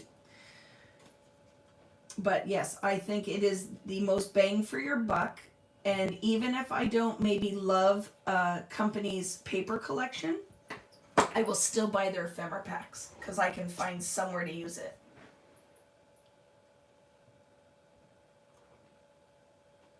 I had to have a drink. I felt a coughing fit coming on. Same here. Gnomes and mushrooms would be awesome. I would love it. But do you know, we have to sneak the gnomes into the ephemera pack. They won't let me do them. Those, anytime you see a gnome, like Fernwood has a little gnome, it's snuck in there. Like we snuck that in the ephemera pack because I'm not allowed. And mushrooms. I had to sneak those in there too. So just so you know, I try because I love them. And it, to me, here's the whole thing. It's funny because even when we were doing Fernwood, when I was like, because I told you that, what was the name I wanted for Fernwood? I have to remember. So this is chat time with Vicky while we fussy cut, because I'm going to just keep talking to you guys, tell you all of my ancient Chinese secrets, all the little tiny secrets that go on behind the scenes. So my whole idea with Fernwood, and guys remind me because now I lost it. I forgot. What did I tell you? What is the name of Taylor Swift's, not the newest album, but the one before it? Not Fable, not Fairy Tale. But that is what the name of Fernwood was supposed to be. Because I really wanted, like when I traveled to New Zealand, and Michelle put up with me, I made them stop because I saw red mushrooms with the little white polka dots on them. And I love that. Like, I just think that is a beautiful icon. But it does not mean for me that I have to do all hiking themes. Just because I want mushrooms and forest and kind of fantasy things in it doesn't mean I'm going to scrapbook children's folklore. Thank you. I wanted it to be called folklore. And I wanted some little deer icons in there, and I wanted gnomes, and I wanted, but just like I would use a butterfly, it doesn't mean it's a theme. It just means it could be really funky pieces. And as soon as we started, then we went down this whole rabbit hole of like, because when we do the design stuff, we have like, there are like multiple people who will weigh in on things like phrases and things we should use. And with Fernwood, then they wanted it all to be like, some of the words were like hiking and camping. I'm like, no. That's not what my intention is for this collection at all. One, I don't like to do themed collections unless it's Christmas because I like it to have longevity. So for some of you guys that were looking at Fernwood and going, why are we doing this in January? It's not going to be created like a fall album, even though I'm going to do some fall themed things with it. I like the longevity, just like Color Story and everything that has my name on it, that I want you to buy extra of it and use it for the next 10 years if you wanted to, because it is not themed. The only thing I like to do definitely themed is travel. And then even with my travel line, and I'd like to do another one soon, that'll probably be coming up, that it is any kind of travel, like city travel, road trips, Like, I never like to be boxed in with my crafting, so I try not to box you guys in with themed stuff, if that makes sense. Does that make sense?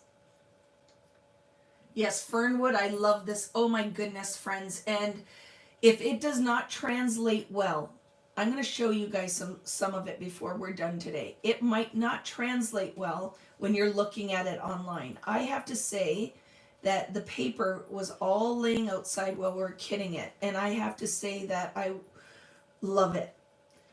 That collection I walked past, and it's not pride that I feel, but it is like, oh my goodness, like it turned out like my vision. It really, I don't know. I just think that you guys are going to love that when you start crafting with it. And I know you only have so many crafting dollars to spend, and nowadays there are 10 million different online events to go to. Like, there's so many different things, and it's hard to choose, right? What are you going to pick and choose? So if you do decide that you want to hang out with me and do that, I'd love to have you, but we still can be friends if you're like, yeah, no, I've spent all my monies, or I want to go and try something different. You do whatever makes you happy. I will be here making with it because I absolutely adore it, and I can't wait, because the other plus with Fernwood is when I sit down to craft, I am not on this huge deadline like I was with this one. I think that this one turned out very well for crafting all of it in a week. Like, all of these pages, the instructions, all of it was in a week. But Fernwood, I'm going to work on all through the month of December, and then it will be fun. I will enjoy that whole, I pick you. Thank you. And you know what I'm saying, though. I get it. There are tons, and there's only so many dollars you can spend, and it's right before Christmas time. But it's just how this one worked out, right? By the time everything shipped and we got it all ended up being right together, right? Warm Wishes and Fernwood. Well, actually, that's kind of a lie, because a lot of you bought Warm Wishes in July. You paid for it in July, and then it didn't ship. Because COVID is a real thing. COVID and the delays is a real thing, and it is affecting so many manufacturers, and there are layoffs happening, and sad stuff is happening. So you're not going to see me ever complain again. I'm going to put it out there and say it will ship when I have it, but there may be delays because now I just want to be totally in tune with what's going on around me. And there's some sad stuff happening out there, so just, I think, like I said, just move forward with grace and patience, and know that everybody is doing the best they can. I'd have to say the majority are. I'm sure there's still people out there who are trying to take advantage, but for the most part, especially in crafting, because a lot of what you're dealing with are like mom and pop. Like, people who do this because they have a passion for the craft, right? So they want you to be happy. They don't want you to be mad at them. So they're all doing the best they can. They're running out of wine bottles in the wine country here in Northern California. Glass shortage. Oh my goodness. So I'm sure that's affecting us here, Susan, because I live in wine country here in Southern Ontario. Our area has tons of vineyards, like a ton. Question, are you doing a Warm Wishes card album? Probably not, Kelly, because that was, so let me tell you about Warm Wishes cards. Well, maybe I will, because I think it would be fun, but I have to find some, because all of my card order got put into back order, and then they sold all of the cards to Home Goods and Home Sense. So I actually have one box of Warm Wishes cards. One box. So I don't know. We'll have to figure that out. I'm sure all of you guys out there, you can find them, but any of you guys who ordered them through me, I had to cancel and refund all the orders because nobody sent them to me. I was like, where are my back order for cards? Why haven't I got them? Because I put my order in first. Like, my order went in first. And they are all gone. I have a set for you, my friend. Yay! Home Sense and Home Goods. Yeah, I have not seen them here in Canada, but Home Goods, you watch, you'll see tons of them. You'll see them. Home Goods has tons of these because I'm sure the buyer saw this line and went, yes, we will take those, because the box card sets are fun. But yes, I think that would be a fun class, wouldn't it? That could be one of our, Kelly, you just gave me an idea. Instead of doing a tag book, we could totally do a card book. Would you guys like that? I could totally do a card mini album, and make it tags and cards. That could be fun, right? So maybe I can do that. I just have to find another because I literally have one box. But I can go on. I can just buy them online. You guys don't have to send them to me. I'll just go find them. One of the stores has to have them online. And I will buy a box. But yes, that would be fun, right? Amazon just delivered your 12 by 12 red Christmas album for my pages. Yay! That will be a tragedy. How can we send our empty ones back for a refill? Oh, I don't know what that one was. Was in Home Goods and saw a bunch of lines of AC. No warm wishes yet. Yeah, it's coming. They're coming. Okay, I cut one out. I'm going to cut the other two out. And like I said today, friends, this is your time. If you're like, I have no desire to do that, just come back shortly because I'm going to cut my ornaments out too. So it's going to take a while. But like I said, I'm just casually scrapping with you guys on this Sunday morning. If you are not into the fussy cutting, you've got pretty much the majority of your stuff is done now. You can just start putting your layouts together. What my plan is I'm going to fussy cut my pieces. So my timing is at least similar to what you guys are doing. And then I'm going to build the layouts, but I'm not going to embellish them. I'll just start putting the pieces together. So we could do two things. I could finish with these flowers. And if you guys don't want to be here for a long time, what we can do is we'll put all the pieces together for the layouts, and then I'll do the ornaments after we do that. Would you like to do that? Simplicity has them. Well, that's perfect. I can make a trip over there. I can just call there and say, hey, actually, it's too bad I didn't know that, because one of my friends works there, and I could have asked Carol to grab me a box of them and bring it when she comes to see me. Did I cut this? I cut this piece. No, I didn't. I cut around it. So I'm crazy. I cut around the white berries. Do whatever makes you happy. But I love them, so I'm going to add them. But I'm not cutting like it's surgery. Do you know what I mean? I'm just kind of cutting it around. It does not look bad on that craft background if you aren't totally detail cutting, okay? For my fussy cutters. So what I'm going to do, are you ready for it? I'm going to finish these flowers, and then I'm going to lay all the pieces out. We're going to go through, and I'm going to tell you what goes on what layout.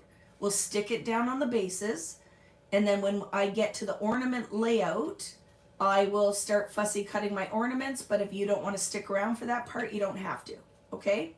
So that will make it timely for everyone. So I'm going to finish these two flowers. And then that is what I will do. So for if you guys like have somewhere you need to go, grocery shopping, your family's like, can you hang out with me? At least you'll have the bases of all the layouts ready to go. And then you can come back to your fussy cussing later. Okay?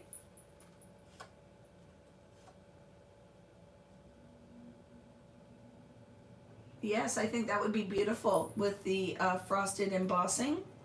You totally could frost, and I have some, so I'll try it.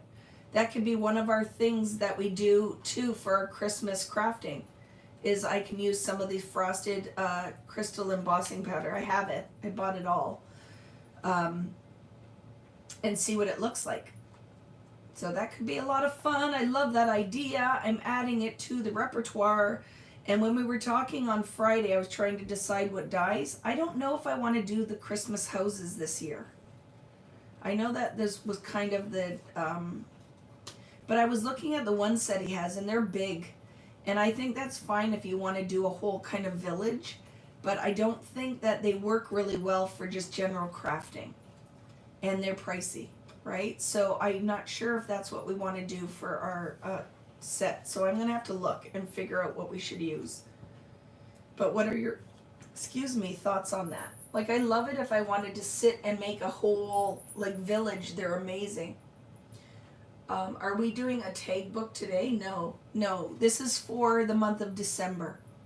The tag book is for, like, when I'm done this class, every year on my Facebook Lives, I do a whole bunch of holiday crafting. So the tag book will be one of the December projects. Might start at November, but the kind of holiday themed projects. It is not part of this class.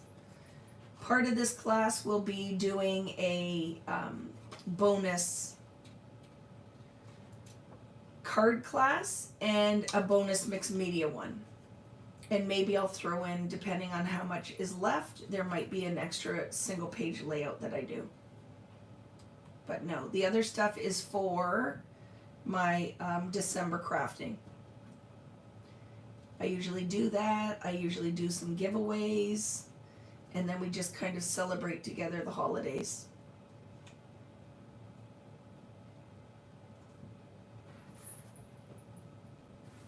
There's a new mini paper houses, like the one we used for the wreath last year, which I have. I bought that one.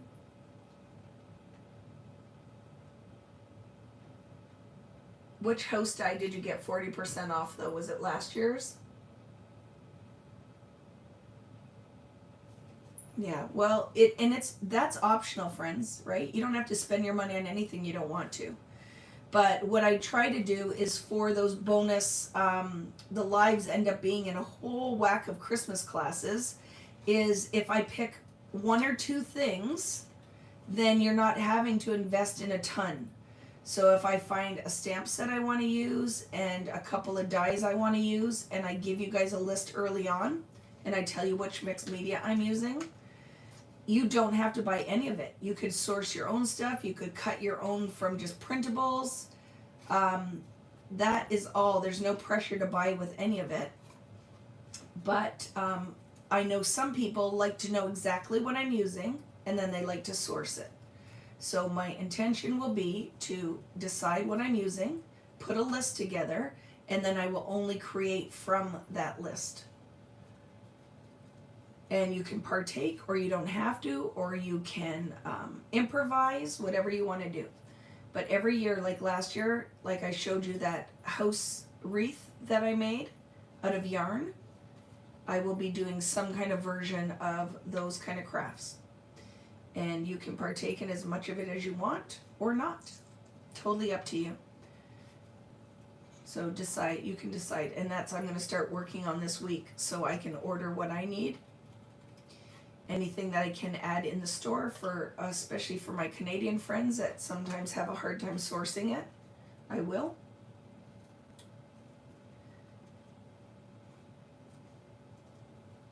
So we'll figure it out. And then I will, like I always do, I will use some of our free cut files. So if you guys have die cutting machine already, that doesn't cost you anything because I add them for free. Right? I'm almost done the flower. If you are not fussy cutting with me and you're like, hurry up, lady, I'm almost there. I'm cutting that off this time. Okay? So I don't know how you guys doing with your fussy cussing. I am done those flowers, and this is the best I'm doing. It's good enough. They don't have to be perfect. Okay, those are the three. And I think it's worth it. Friends who don't like to fussy cut, I think it's worth it for these ones. It really makes that layout look pretty.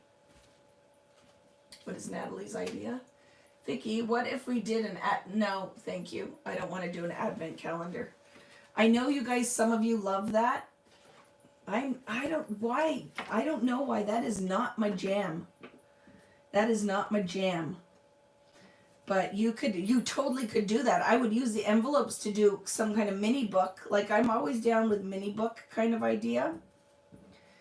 But, and to me, if we're going to do an advent calendar, you need to start an advent calendar like now. Because that is a big project, and most of the crafting's done in November, right? So guys could totally do that, because Natalie did share that cut file with the envelopes. That would be super cool. But I will use them, but probably in a different fashion, right? And no, it's not a yuck to it. Like, and I did not mean to sound, but I'm like, I like the idea of an advent calendar, but I would want to start that in the month of November, right? Oh yeah, advent on the Rolodex would be awesome, right? On the, because we still have those. Do you know I have probably 50 of those to sell? I ordered pink ones and black ones, the Heidi Swap one, right? There's an envelope cut file that Natalie was very awesome and added. But let me tell you, if I'm going to do something like that, it's going to be a class, because that would be a lot of work to put into that to finish one of those. So why don't we look at oh, here's a great idea. What if I look at, and so you guys can either purchase it through me or on your own, my newest collection that's coming out in April. Why don't we look at doing, what is it called to the Rolodex? What is the other name for it? Memory decks. So I have a whole bunch of black ones and pink ones that I will sell. You guys could go and locate them on scrapbook.com and wherever. Wouldn't that be a fun class if we did something with my newest collection and we could do a whole album style on that? But I have to say, my next collection, there's an album with it. Yes, you heard me. There's an album with the next collection, and it is so freaking beautiful, and I had to fight so hard for that album. Oh my goodness, right? I had to fight so hard for it. Okay, so now you know what we're gonna do? We're gonna take all of our bases and stick down the main parts so that anybody who doesn't want to hang out all day can do that. Then we can take a quick break, and then I'll come back and just hang out with you guys for as long as you want to hang out today, okay? There is an album with my collection that comes out in April. Oh my goodness. And it's very, very bright and colorful and fun. And it has maybe a little bit of a summer vibe to it as well, but not totally locked into summer vibe. So you guys are going to love it. It's going to be fun. We'll figure out something anyway. But yes, the memory decks I want to do, and I would like to do that as a class. And then what we could do with that, and then I'm going to keep moving, but as I'm thinking through as we're talking, is I could do the memory decks as a class that you can source your own product for it. And then you just have templates of what we can build. And then I could also sell kits of what I'm going to use, but I'll be limited with the number that I do. See, I just came up with a new idea. So that's going to be coming in the new year. So be prepared for it. So it's in your best interest to locate and purchase yourself memory decks. Black or pink, whatever you want to use, and set it aside. Because I'm going to do something really fun and funky with memory decks.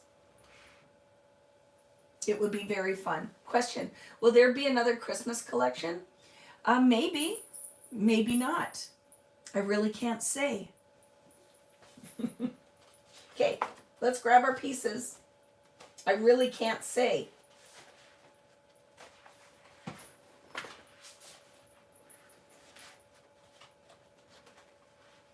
Hard to find them. I have them all. I love it. Okay, friends, are you ready? Let's grab our bases, and we are going to start to put the pieces together.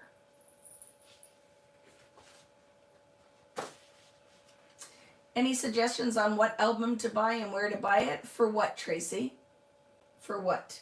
Which one? The memory dexes are all the same size if you're buying the Heidi Swap one. Mine's white, but you can color it. Yeah, you can totally spray paint it whatever you want. Oh, it would be very fun with techniques. Yes, Heather. We could make it a mixed media class. What album to buy with Fernwood? The albums that are added in the kits. Oh, I don't remember. I can't remember what color the album is. I think because they ran out, I think it's navy and green. So some of the people that purchase my kit are going to get a navy album. The majority are going to get green, I believe, but I'll have to confirm that because I don't remember. They're all sitting out in the garage, but I can't remember. I bought a 49th and Market one to go with Fernwood. Oh, I love it. Yes, that'd be very fun. Okay, let's do the things. We can chat after, but for the people who need to go, I would like to do these things, okay? So let's start. I'm going to start with this one just because it happens to be right on top, okay? So grab these two pieces to start. This will not take long, friends, okay? Even if you only want to grab the pieces and move on, we can do that. So is there anybody out there who needs this to go fairly quickly so they can move on? Like you have other stuff to do today? I will just show you, like we'll just put the pieces, clip them. And then, yes, they're all Simple Stories albums if I'm not using my own. You just ordered, the Fernwood kit is beautiful too. So if you are in the US or Canada, and you guys will know for anybody who's bought all of this stuff on their own, it costs you more to source it all on your own than if you buy my kit. It does. It does, right? So I still have Fernwood kits, but when they're gone because guess what? Lots of it's sold out already at American Crafts. A lot of it is gone. So the other thing that you need for this side of the layout is the craft cardstock out of your bases. So wherever you put your stuff for your bases, where did Vicki put her stuff for her bases? Because I moved it all to a very special spot. Oh my goodness, Vicki, your mind is falling apart. Where did you put it? Look around your table. I have to get up because I set it somewhere again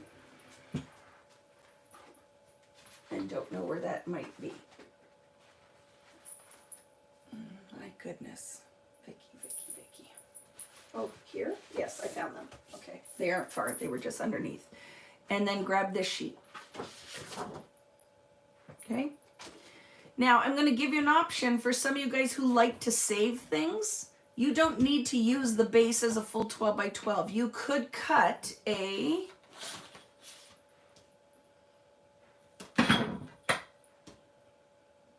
like 4.5-inch piece off and just paper piece the rest. So it's an option. If you want to cut a piece off the bottom and save it, you can. I am not going to do that. So see, that piece is going to go there. And then the blue piece that we cut. And I will tell you what. Okay. Now remember, this piece that we used is slightly taller. See my piece on my layout? No, it's exactly the same. So just ignore what I just said. It's perfect. So go ahead and trim your 2 barcodes off the top. And then I'm going to tell you all the pieces that you need. And we will put them on here. You will want to open your ephemera packs up and throw them in a little bowl, or you can come and reference it later.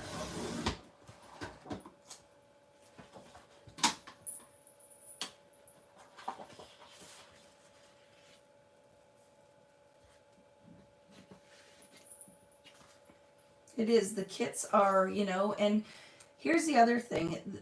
Like, I do the kits because it literally is how I make my living. People will think having your own paper collection is where you make, like, oh, you do well from that. And if you talk to Dina or Diane or any of them, it is not. Like, it's not. It's a great, awesome thing that I can buy my own product and use it in my classes. But my whole income is pretty much generated from class sales. So every time you guys support me, I do very much appreciate it. And I also very much appreciate when you support your local scrapbook stores and smaller businesses. So however you're doing it, totally works for me. I love it. And that you show up, and I don't even care if you're using somebody else's product. I also think it's awesome that you're still scrapping and doing this hobby. So I will take it in any way that you can do it, right? Okay, so I haven't glued it down yet, but I'm just throwing the pieces there, okay? I'm not adhering anything, but so we can gather what we need, I'm throwing my pieces on here. You will need your black mats. All of the black mats are going to go on this page, okay? So I have mine right here. I'll put them aside. I'll see what else I need on this side, and we'll just start kind of putting the pieces together. You need a lot of real estate now, don't you find? As soon as you start scrapping 12 by 12, I find that you need all the space you can muster. So we need for this the 2 4x6-ish size mats, and then all the smaller ones are going to go on this side. So I will just start putting them down. Okay, so it's going to be something like this and like that. Okay, and then on this side, they're all the same size. What I did is I just trimmed the bottom off. So just kind of put it on like this. Until I start to actually build a layout, I don't actually even start adhering anything. So it's going to go like this. So let's tack these two pieces down. I will tell you where this one is positioned. And then the other one just goes on the bottom. So it is about 5 3/4 inches from the bottom. Okay, this piece. 5 3/4 inches from the bottom. Ish is fine, okay? And I will tack this down, but I won't adhere the top, so I can still slide my mat underneath. It's not a pocket. You could use it as a pocket, but I did not put it as a pocket. I don't do that on layouts generally because it's going to be in a page protector, and how am I going to access inside the pocket? But you could 100% do it if that's what you wanted to do. Mine are just slid in there, but it's not an actual full-on pocket, okay?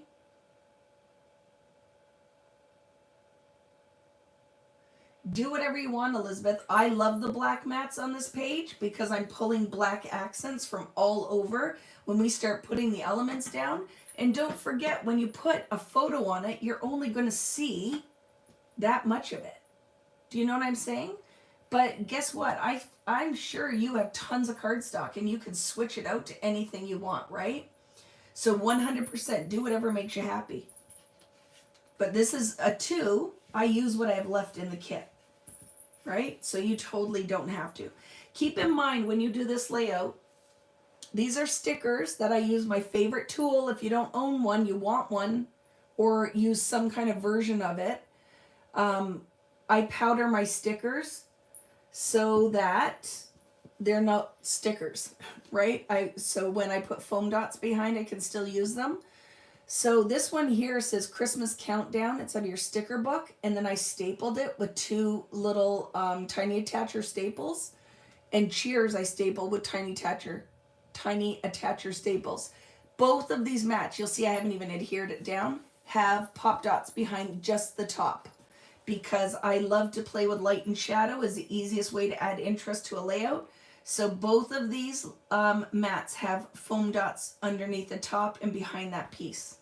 Okay, so when I go to add this, which right now, all I have to do really is adhere the bottom. I can pop this in, I can put it over to the side on a little bit of an angle, and I can do whatever I want to it after. I can go ahead and I can attach the pink inked piece. Again, I just won't put adhesive right at the top, so I have the ability to slide under, and I can glue that right to the bottom. Okay, and then the other mat is going to go like this. Oh, do you notice I glued this down backwards? I want those green lines to show. You do not have to take this off if you glued it already, but I am a crazy woman like that, and I want this on this side of the page. So I'll just put it back on. Like that. I want that on that side because I like it. And then I'll do the same. I'm just adhering the bottom just to put it in place so it doesn't move. And then I can come back and do whatever I want. And I also like that then I can move it around if maybe when I'm done and start putting my embellishments on, I don't like how it's going. This guy down here, and I can still fit my tiny attacher in here to stick my sticker on, right? I can still get that in here if it's not glued. So I just tack it. And I'm going to do the same here. I'm going to put some adhesive down, and then this one is just going to go like this at the bottom. And I can trim that piece off after, okay? For your mats on this side, I'm going to show you exactly what embellishments to pull out. So if you have 2 bowls, you could empty the packs into 2 bowls, and I'm going to show you exactly what you can pull. And when you pull them, all I did is paper clip them together.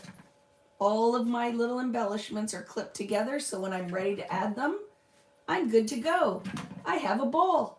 It's all organized. So I'm going to show you, okay, friends? So go ahead, tack your mats down. Again, foam dots everywhere I can use them. I love them. I think it is the paper crafter's best tool.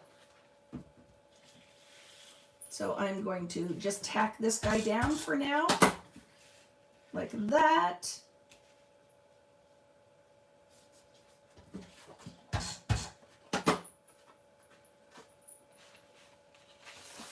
And you also have your photo to reference, right, friends? So this one is about, I don't know, 3/4 of an inch above the label, just so you can get your title on there. So about 3/4 of an inch above the label. And then this guy is too high right now because your bird has to fit. So I'm going to bring it down and I'll tell you exactly what it is. Because your bird, got to get the bird on there, right? So that mat should be about, on the angle, 2 1/4. So leave about 2 1/4 inches on that corner. Okay, 2 1/4, and you will be good. And that's what I said. If I, oh, look it, and I eyeballed it, and I'm at exactly 2 1/4. Like I said, foam dots are your friend. I don't take the backing off my foam dots, so I just stick it on so that I can see how it's all working, and then I can decide if I want more or less, but I will do that. Okay, foam dots. So that is the base of this page, and I'm going to tell you what the embellishments are, and you can grab them, okay? I will cut this piece off quickly, and I will show you the layout. And like I said, I'm going to come back. I just want to go through so we put all our pieces on, but we can come back and build, okay? So you guys can, even if you can't stay, you can always come back and reference that. There we go. Okay. Let's lay the layout down. How we doing, friends? Good? I know some of you probably have left. You might have only done the paper cutting and you were out of here. A lot of people don't chat with me online, so I'm not sure how you're doing out there because you might not know how or you don't want to. That's totally fine. So you will need your fussy cut pieces that I put somewhere that I'm not sure where they are, because we need the hugest workspace for creating these projects. And I did cut them out. I just don't know where I put them now. So what you do need from your ephemera packs, are you ready? We'll grab for this layout.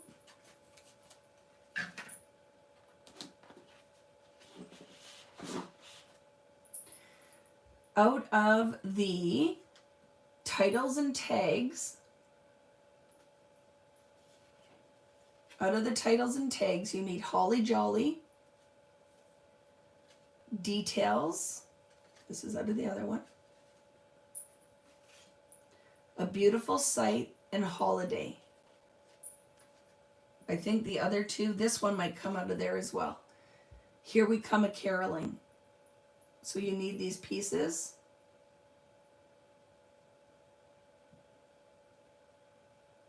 Okay. So you need those pieces. And what I would do is exactly what I did for now, just clip them together.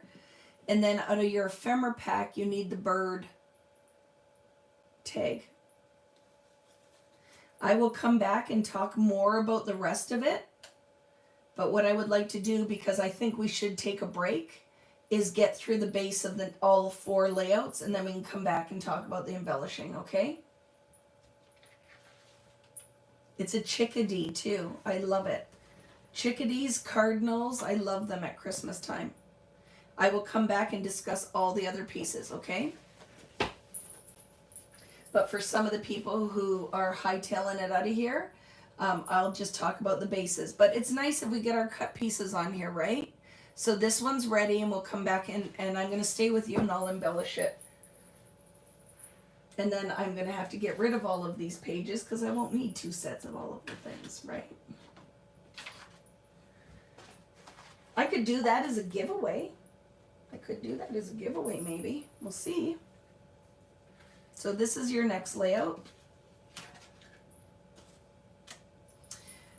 You need your wreath page and the blue page from your backgrounds. Okay, the wreath page, blue page. This is your base. Cut your barcodes off the top.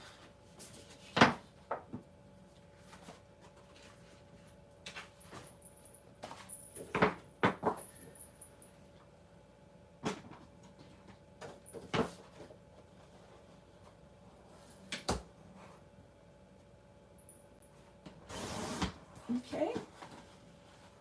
Very cute, so keep that one. Look how pretty. We'll do something with that in our bonus projects. I will keep all of those pieces. Okay. So you need, for this, get the pieces that you cut apart with the words on it. Get the pieces you cut apart with the words on it.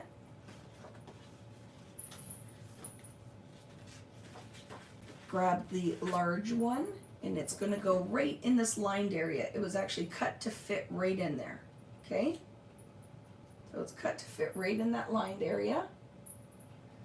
And then one of the small mats.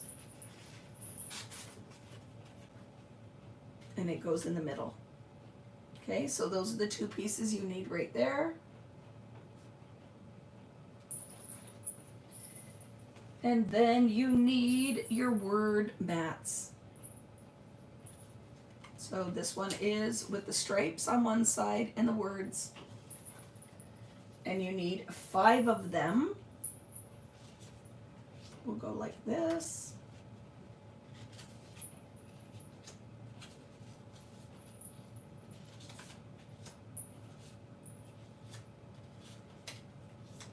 Okay, and then 3 of them will go down this side.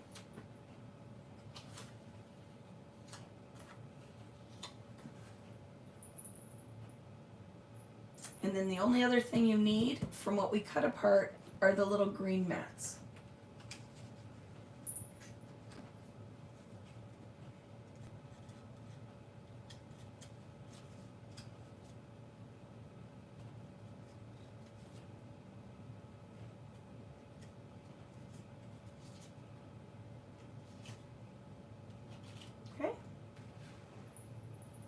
So that's all of our cut pieces on here. The big piece that goes on this one is from the cut apart, which I didn't cut 2 of them apart. So that is this big piece here is out of your cut apart. All the stars will come out of the chipboard stars. I'm not going to do that right now. After we go for a little break, I'll come back and show you all of the little pieces. And then for your pieces out of your ephemera packs are the large wreath, the large bow, the small little holly leaf. This is out of the tags and titles. And tags and titles. So those are the ephemera pieces that you need. Everything else is out of printables and sticker book and chipboard. Okay, so I'll just clip these together. And you have photos of all of this to reference too, my friends, right? Photos of all of this to reference. I am going to quickly tack some of this stuff down though. Like I'll glue this down quickly because then it's not all going to fall off when I move this layout. And you can use the A side or B side of any of these papers. If you're like, I don't like what she did, I like this side better, go for it. I'm not going to be mad. I'm not going to be mad.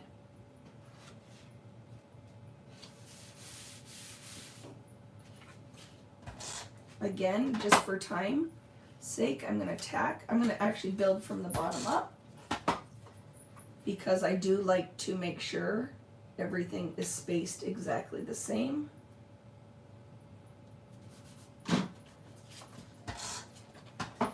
And it is about, I don't know, a little healthier than a 1/4 inch between these, if you are so inclined. I don't really give measurements because I'm like, it's just eyeball and lay it, it's fine. Your page will not implode. Okay, but I love the contrast of all this. I love that this Tiffany blue with the turquoise in this paper, the colors in this just make me super happy. Hi Christine, how are you? And then all of these, I put the word mat flat and then popped up the green mats on the top at least. Okay, so this guy in the middle is on an angle. I adhered it in the center.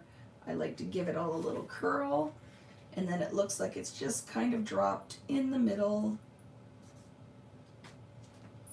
And then foam dots for sure in the corners, except for the bottom corner because the star's going there. I threw on pop dots. I'll even commit.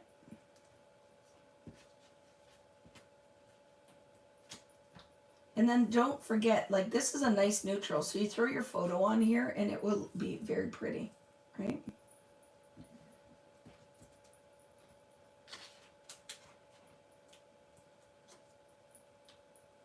And then just tack your mats down.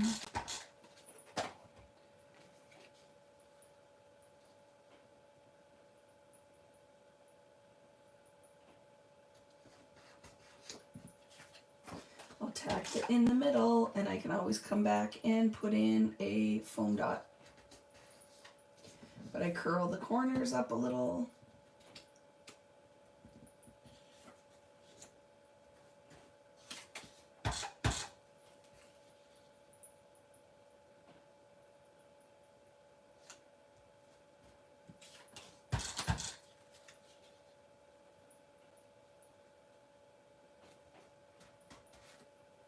Okay.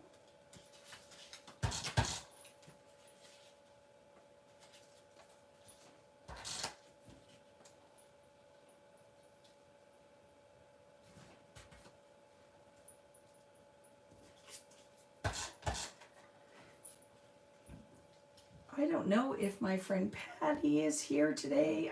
Who is Paula here? Like, who is here, guys? I'll have to go through because a lot of you guys have said hello and I haven't looked because I'm cutting paper and doing the things. So for everybody that is joining me today, I'm so happy you're here because I know that it's hard, especially to take a whole weekend just for yourself, that sometimes your families don't fully appreciate it.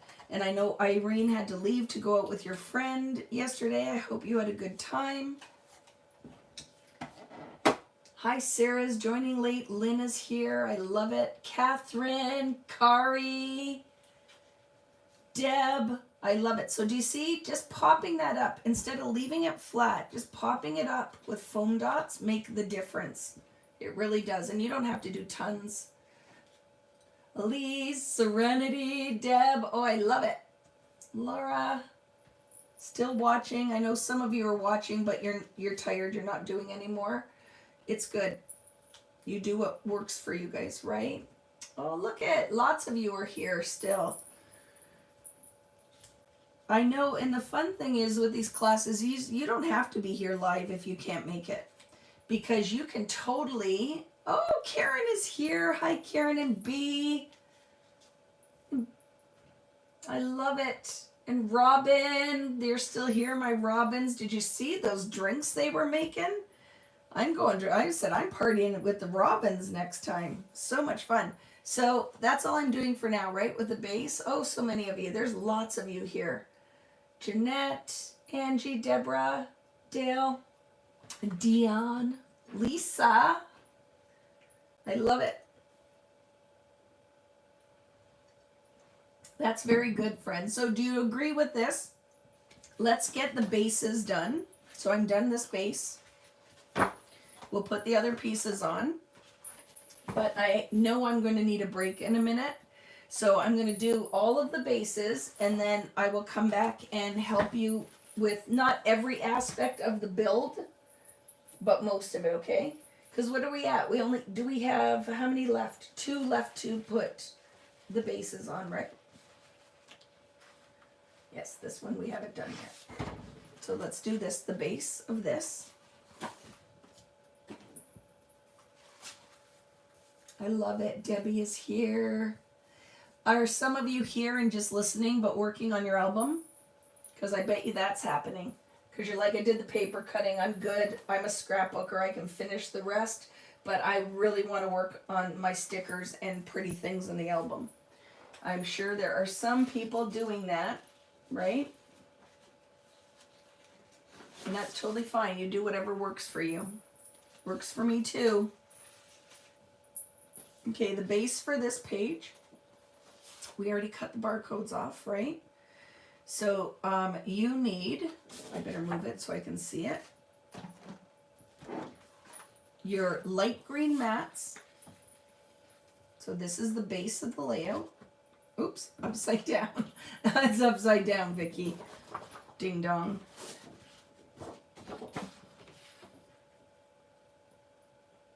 Okay, base. The 2 pieces that we cut. Okay. They go right on your edges, bottom edges, okay?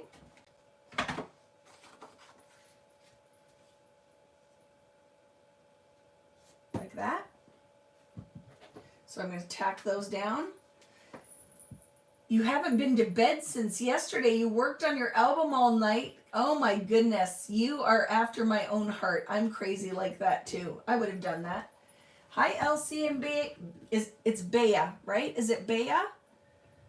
I think, right? It's Bea. You're still here. I love it. Here for the duration. Yes, it sounds like Romper Room. I see. And no one ever said, they never saw Vicky at Romper Room. Hi, Tammy, my little friend. How are you? Working on the layout, but just slow. It's okay. That's totally fine. Still need to complete the cutting for the album. Yes, it is a long one. And I also was noticing, and Natalie is so good and was helping you guys, that I always leave the top of my mats open. So it makes it easy if I need to slide anything under, okay? So one is going to go in the bottom corner here.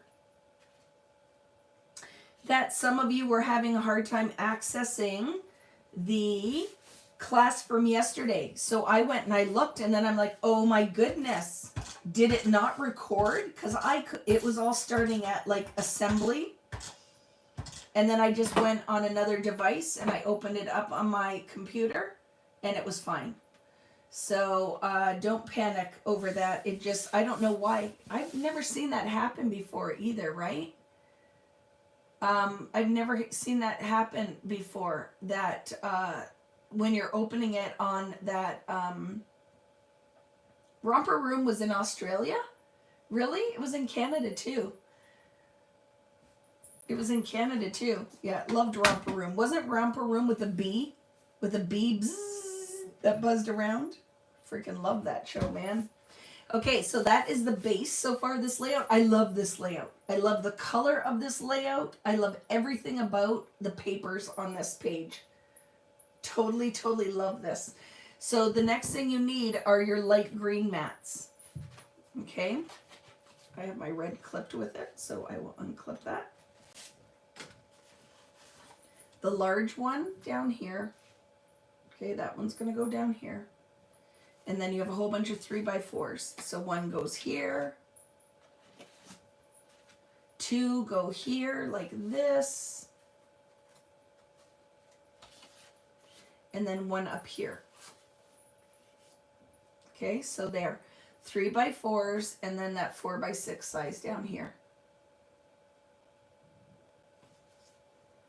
But it was fine in Chrome. Yeah, I think it's weird, but all the info's there. But I was having a complete panic that all the information was missing, and I was going to have to teach half the class again. I had a little bit of a heart attack, but it was okay. The other thing you need are the barcodes that we cut off this paper. So the red polka dot, you need these. Okay, because a piece of it is going to go on this side. And a piece is going to go on this side. So I cut a V out of one end.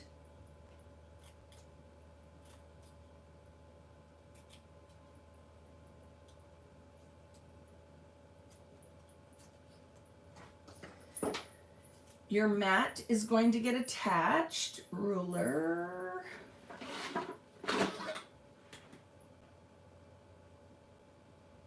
1 3/4 inches from the left-hand side. 1 3/4 inches ish is fine. And it is all attached flat because there's stuff on top of it. So ish is fine. 1 3/4 inches ish. And then just centered a little bit. Yeah, about 1/2 inch at the top. And I know some of you guys like those kind of measurements, but ish is fine. And then the border piece is going to come onto the green a little bit. So it's about a 9 3/4 inch piece. 9 3/4. I had a freak out. I'm just going to say that because I was laying in bed and happened to go and just peek on the board before I went to sleep and got out of bed to go and check it because I'm like, oh my gosh. And Rich was messing around putting his dirty sock on my head or something. And I'm like, I'm going to punch you. Leave me alone. I'm having a stressful moment, right? I'm like, dude, I think that it didn't record. And then I found it all. So it's there. You just might have to access it like, who just said it? Kim said that just go and check it out on Safari or a Chrome. Okay. There we go. Did I cover it? Yeah. That's one piece. And it's pretty much the same size on the other. Okay, so about 9 3/4. It doesn't matter how much space you have to scrapbook. It's never enough. It's never enough. Somebody's coming down here. There you go. Thank you. I'm coming up to have a bite to eat. I don't just bring that upstairs then, please.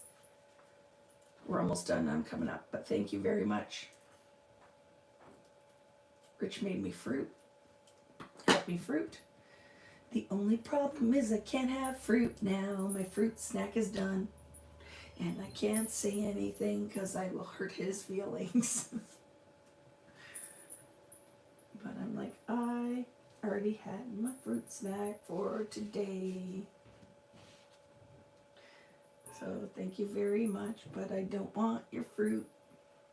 Okay, so I'm going to put these on the bottom and I'll just trim, but they go right along the bottom edge, okay?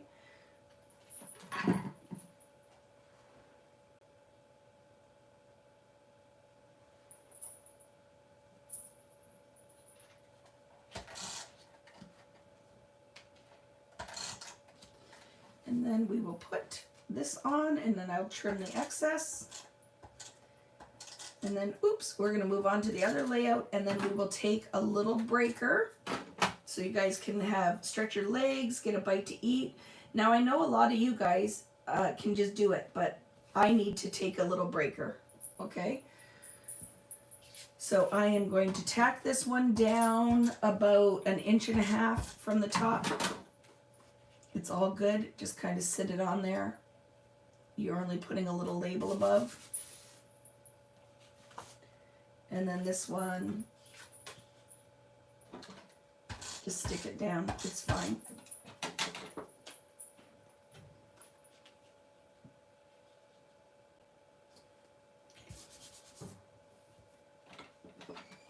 Yes, I need a break. So we're just going to put the bones. That is where all these pieces go, and I'll talk about the embellishments and such in a minute.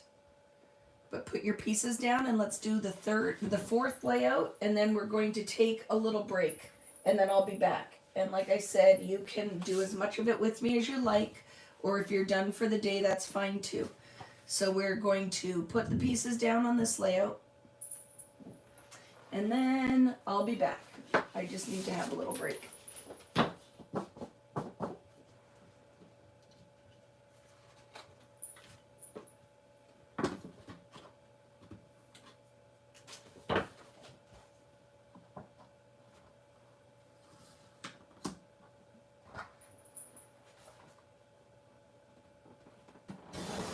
Okay, so I'm cutting the barcodes off. Like I said, keep all of these.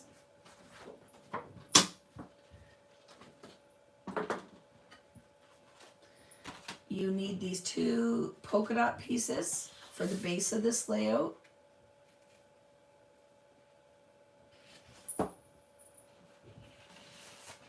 You need your green stripe pieces.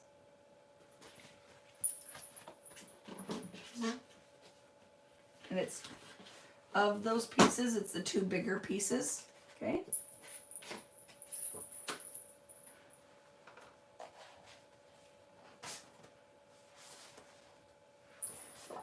The larger one goes on this side, and I'll tell you the measurement in a second, and the thinner one on this side.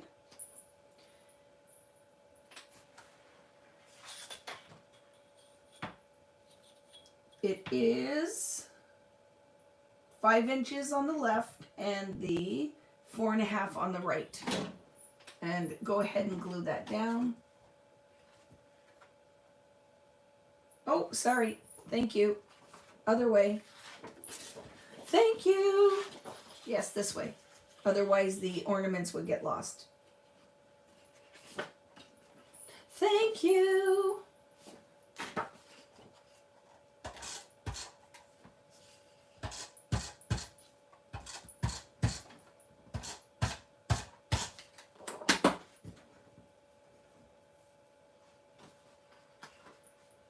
Yes, I think a birthday layout would be beautiful on this paper.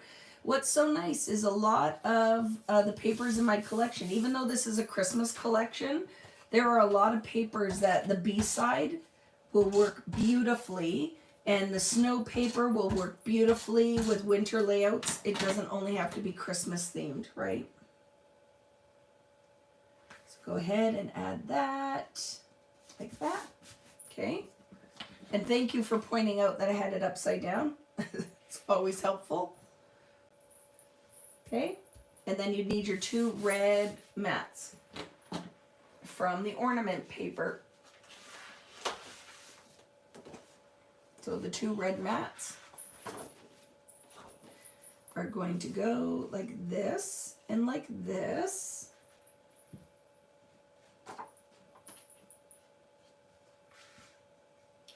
And I rounded the top corner. on both pieces. If I can find, there it is.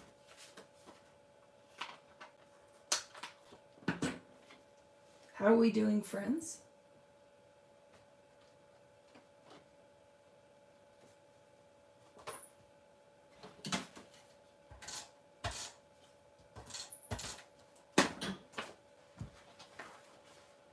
I just want to confirm if I put the border on first. Just a second.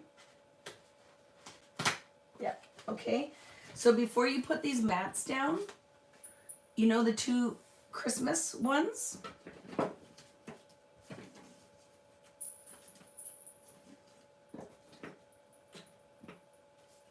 These ones go on first, and then I put my border on top of them, okay? So the Happy Christmas, which is off of Happy Holidays paper, go down first, and then the mats go on top of it. Where is the other one? There it is. Okay, first, and then the mat on top.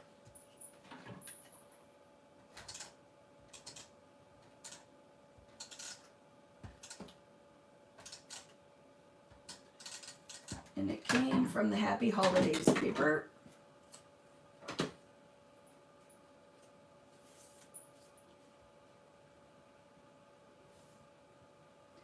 So put those on.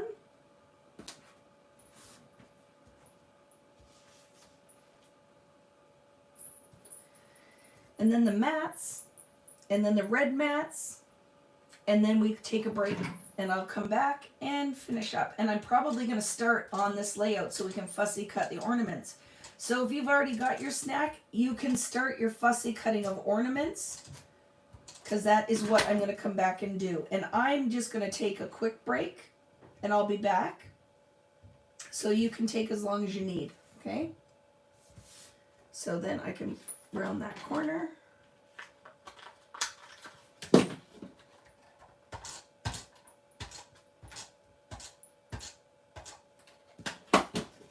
And then the mat goes right at the edge and on top of that, like that.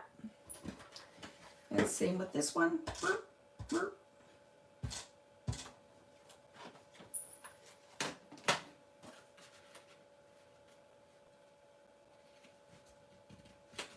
Okay.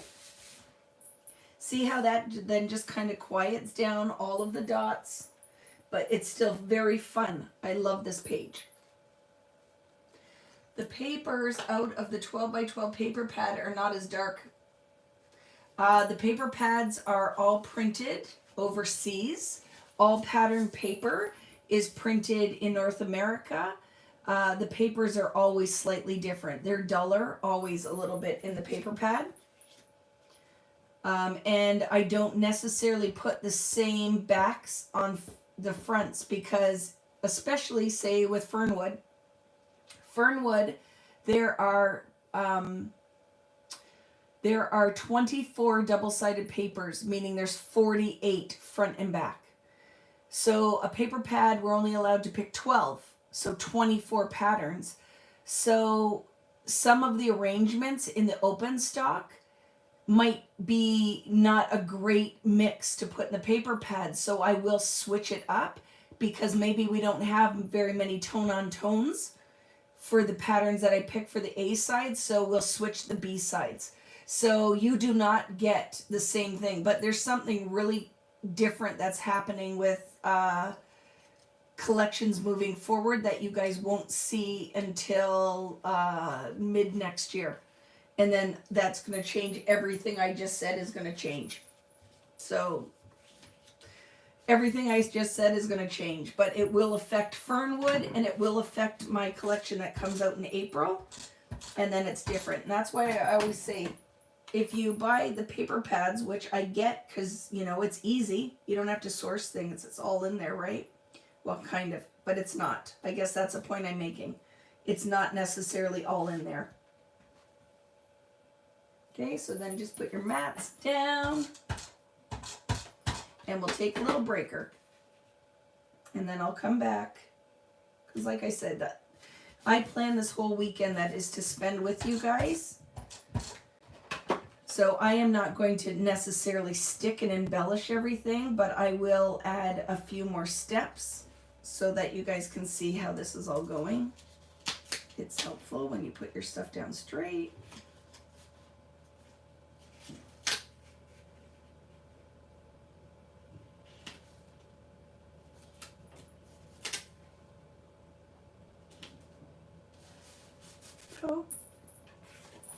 And then this mat is going to go about 1.5 inches from the top of the page. Okay, about, almost, kind of. That's what I said, about. That's what you were saying. You love how I say that, right? Out and about.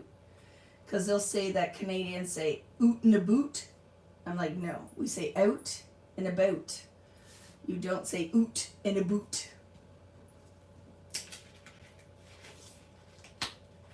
And when I would say, like, grab my purse, and I'd say, can you grab my bag? They'd say, your bag? Is there an E in it? I'm like, no, there's an A. It's just a short vowel. All right, friends, so that's it for now. When I come back, we're going to fussy cut the ornaments. So you see which ones I use. So if you only want to cut these ones out, right? The large turquoise, this yellow, this red, this one, and the yellow one. So there are 1, 2, 3, 4, 5, 6, 7, 8. I used 8 of them. I cut all of them out because I will use it like on the bonus stuff. But you want both yellow. You want the 2 larger red, the green one, and then the 2 other green ones. So I will leave that like this so you can see. It's your pocketbook. Yeah, no, it's, I know in the US it's your bag. Can you grab my bag? And we say bag. We're just way faster with our words, right? So question, where is the red floral mats from? They were,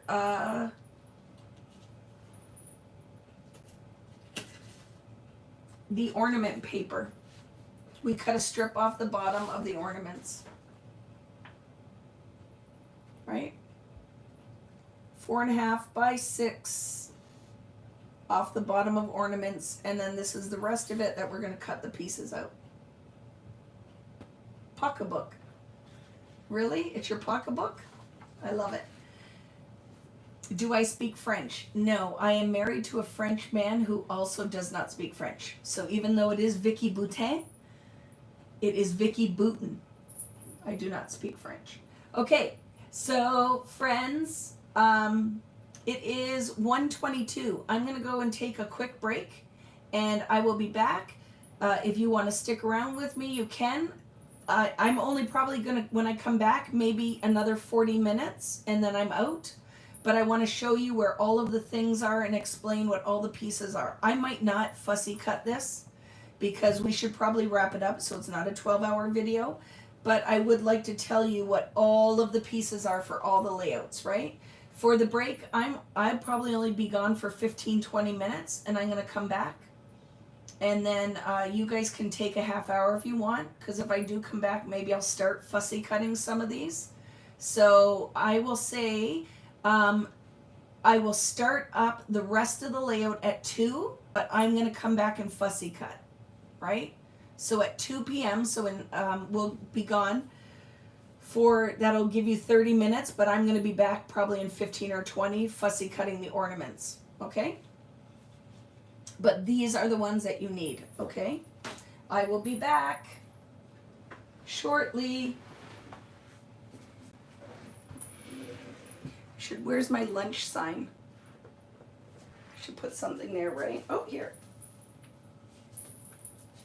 Look it's almost the same, but we started later, so I'm going to be back at 2 p.m. You have the photo in your printouts, right? I have to leave this somewhere because if people can't see it, they'll think that the video's frozen. So I will be back shortly, friends.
friends, I'm back. I am back. I just needed to get some soup in. I only had one border too, so I'm using something else. Which border did you only have two of?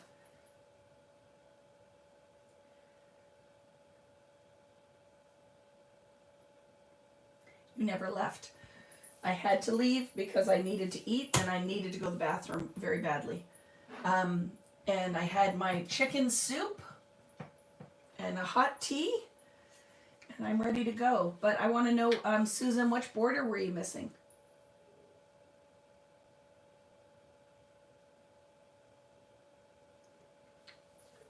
I have to say, these containers keep everything so hot that this is hours old and still will burn your face off.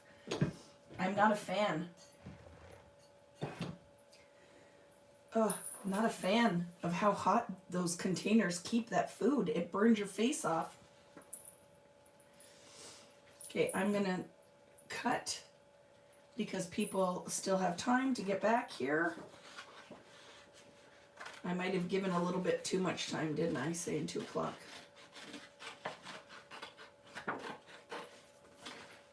Might have been too much time. The borders may have been from yesterday. These ones came off, my friends, from,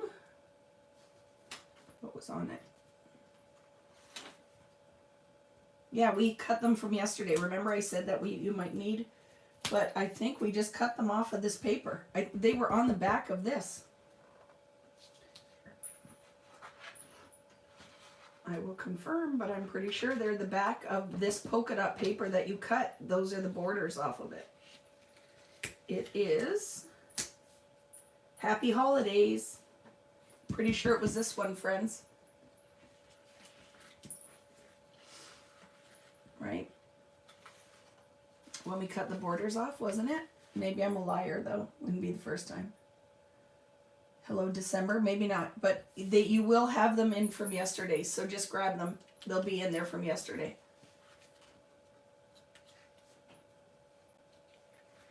Yummy. That's perfect. And you're having, it's a snowy day where you are, Carissa? Is it snowing? I know it's coming soon, but I am not looking forward to it. I won't lie. I'm not looking forward to it.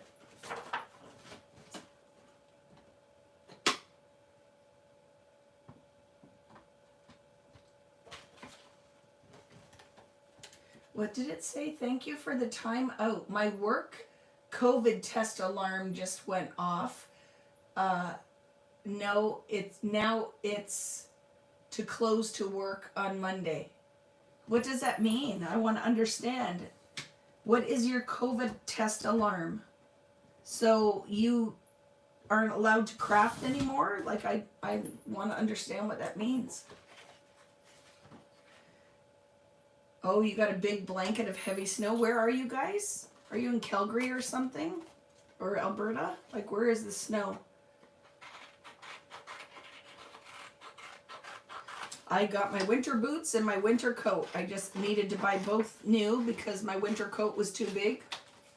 And I walked in so much mud in my boots on a hike that I threw them in the garbage. I wasn't even going to get them clean, and I bought a new pair. Yeah, the ornaments are easy to cut out. But like I said, I will never apologize for the fussy cutting. If it's not your jam, you just don't have to do it. But it is something I'm always going to do because I just think that being able to pop up pieces and add dimension is, well, it's what makes my layouts look the way they do, right? So it's one of those things. You don't have to do it, but I'm going to be doing it. So you do whatever works for you, and it totally works for me too. Totally works for me too. Like I said, I cut all of them out. So when we do the bonus things, all the ornaments are cut out of the paper. I am not going to cut all of them out today because I don't need them. But just so you know, I did cut all of them out. Everything that was still intact, as a circle, I cut out.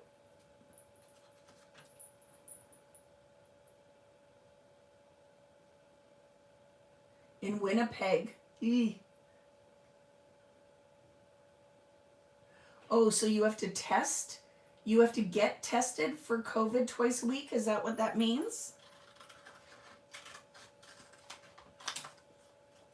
What type of work do you do that you have to get COVID tests?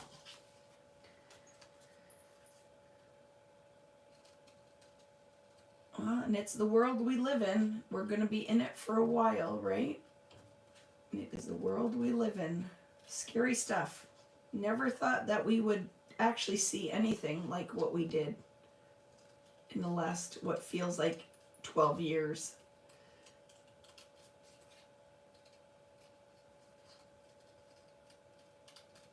But yes, the ornaments do cut out pretty quickly, so I'm just going to whip through these. Like I said, I'm not cutting it like it's surgery. They are backed on paper that is pretty much the same color. So if it's not perfect, you will not be able to see it. All right? They will not show up.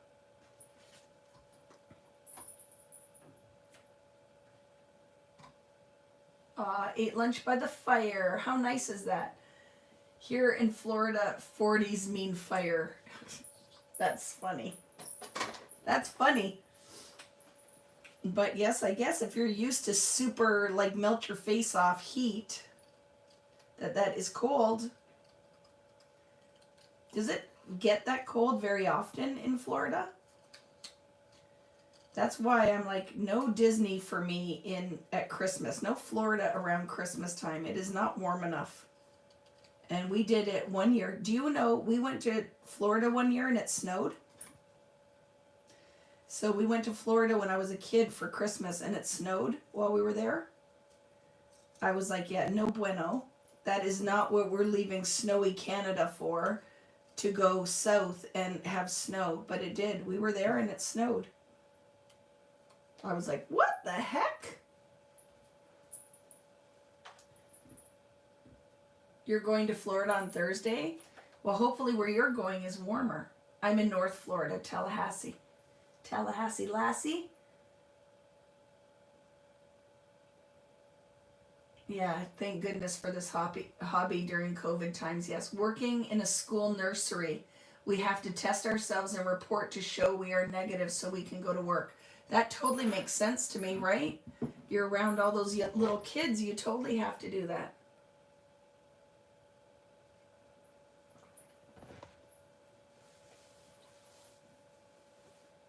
We have only had snow at Christmas one time in my life. Yes, if you come to visit me, Robin, well, we don't always get snow at Christmas. We're pretty southern.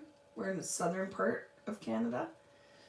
So, but then sometimes we get full-on freaking terrible winters. They say this one is supposed to be. Farmer's Almanac is saying that we're going to have a doozy of a winter with lots of snow and cold. So we'll see what happens. And where we are, it is, we have a lot of humidity. So I find that it can be very damp winter here. It's not dry. And that means it goes right through your winter coat. Like it can be freaking cold here. And then we get freaking hot in the summer, right? So we definitely see all seasons here in Southern Ontario.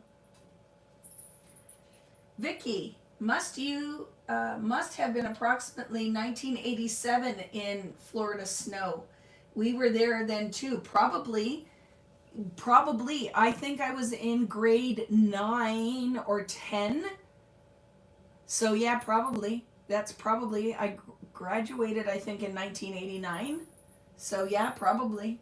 I saw snow in Pensacola, Florida in 1992 or 93. The biggest, beautiful snowflakes that melted as they hit the ground. People were rushing to the mall doors to look at it. Yeah. Bring on the snow. Love it here. I don't love it. I don't love it. I love it at Christmas. And then I say, no thank you. Christmas and then no thank you. You can want to trade your warm Roman Italy Winter with someone with a snowy place. Yes, Elizabeth, to visit, but like I said, I love it at Christmas. I love the snow at Christmas. I love, here's things, and tell me how your world is. When I was a kid, we went visiting. Like you visited people at Christmas time. And I find we don't do that like we used to. We'll go places on Christmas Day, Christmas Eve. But when I was a kid, we went to multiple houses. We would have snacks and drinks, and then we would go on to the next house, and you just did that. And we do not do that really at all anymore. I just don't find like how we grew up socially as kids. We don't socialize like that. I don't find as an adult like I did, like my parents did. We would go to all the aunts and uncles' houses. It was very family. We did all of that, and now I find it is much more just in your immediate family. So does anybody find that, or is it more you do still go and visit? But it certainly I find has changed since I was a kid. Like we got dressed up, we went to church, we did all those things, and it has definitely changed from my youth.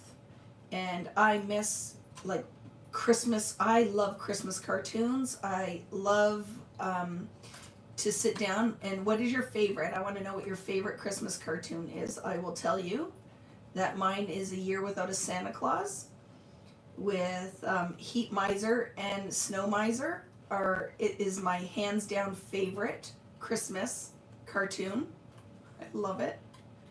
But we used to watch, like, that was a big deal. We'd sit down and watch, like, Charlie Brown, and in the TV guide, I would highlight when the cartoons were all going to be on, and I mean, into my 20s. Like, I love that.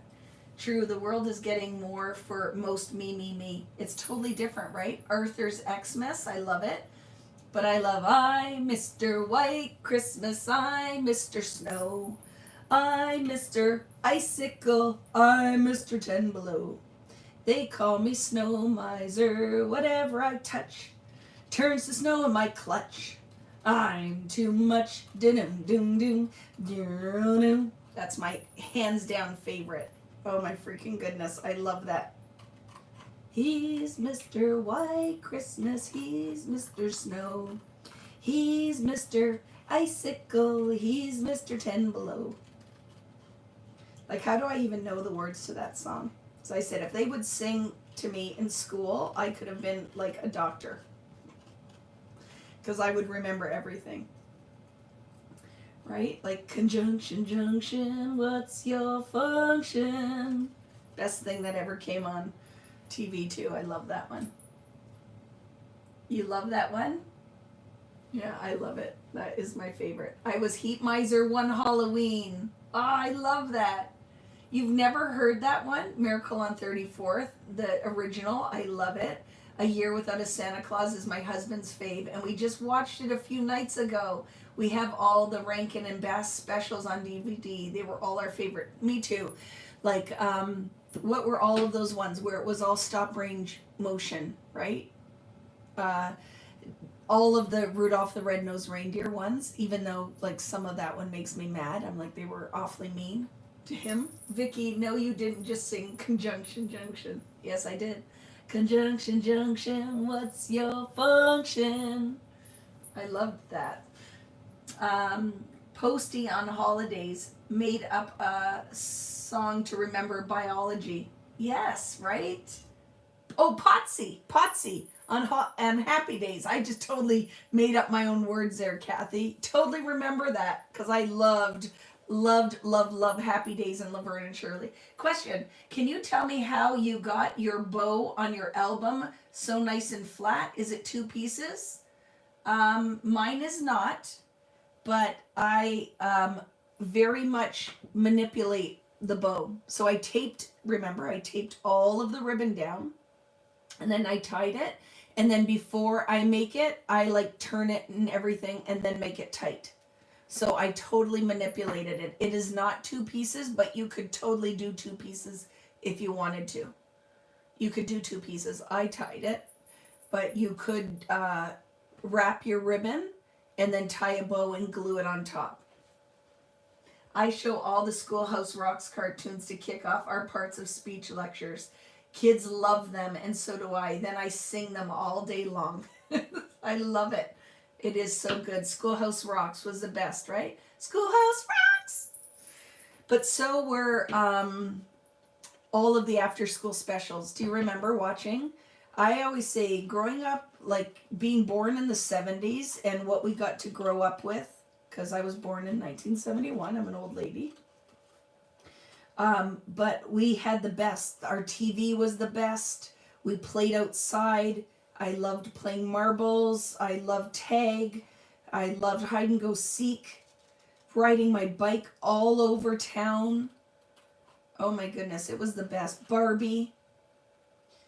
Yeah, I have to say that I had a wonderful childhood. Our music, I loved shopping for my 45s and my albums, and then cassettes when that was a thing. Yeah, I think our kids don't have it like we did, and I'm sure our parents would say the same, because I can imagine my mom growing up in the 50s was freaking awesome, man. Just like Grease.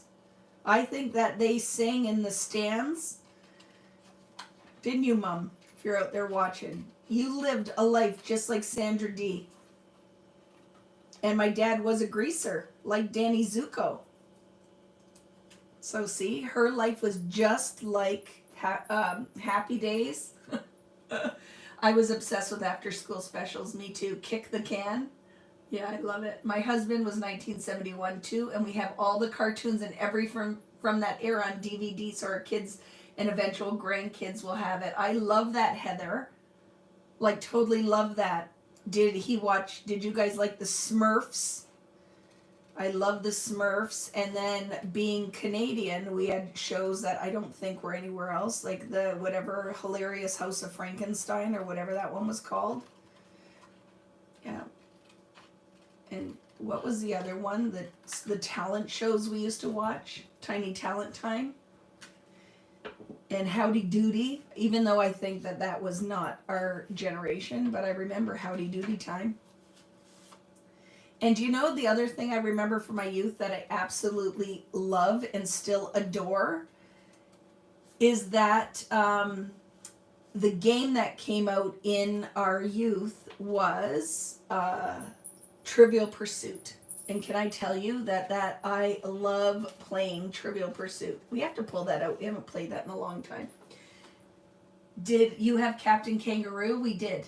We did. Yes, we have the Smurfs and original 30 Years of Sesame Street, Mr. Rogers.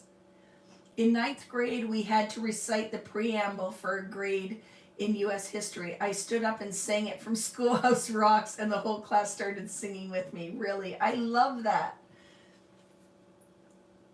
A tickle trunk was. Oh, that's hilarious. The tickle trunk, right? Okay, I'm going to punch holes in my ornaments. I just have to find my hole punch. Friendly Giant, yes, an H&R Puffin stuff. And who's going to remember the Great Space Coaster? Any GNUs is good GNUs with Gary GNUs. And Henrietta Hippo. I freaking loved TV. Loved it. Ray. I don't know. What is Ray Rayner? Ray Rayner. Was Ray Rayner on that show? I don't know. Okay, so I'm going to punch my holes, and this is why I love this hole punch, because I have all these options. And then I'm just going to go in, and you don't have to. I just kind of like the look of it, so I'm going to do that. You were Gary GNU for Halloween. I love it. Any GNUs is good GNUs with Gary GNUs. Was he a monkey? Of some sort, Gary GNUs. I was just playing around with a new Tim Holtz Christmas mica spray. They are amazing and so sparkly. Yeah, I have them all. They are very pretty. And it just reminds me of back in the day, and I still own all of them, are all of our Glimmer Mists, right? Yep, very pretty.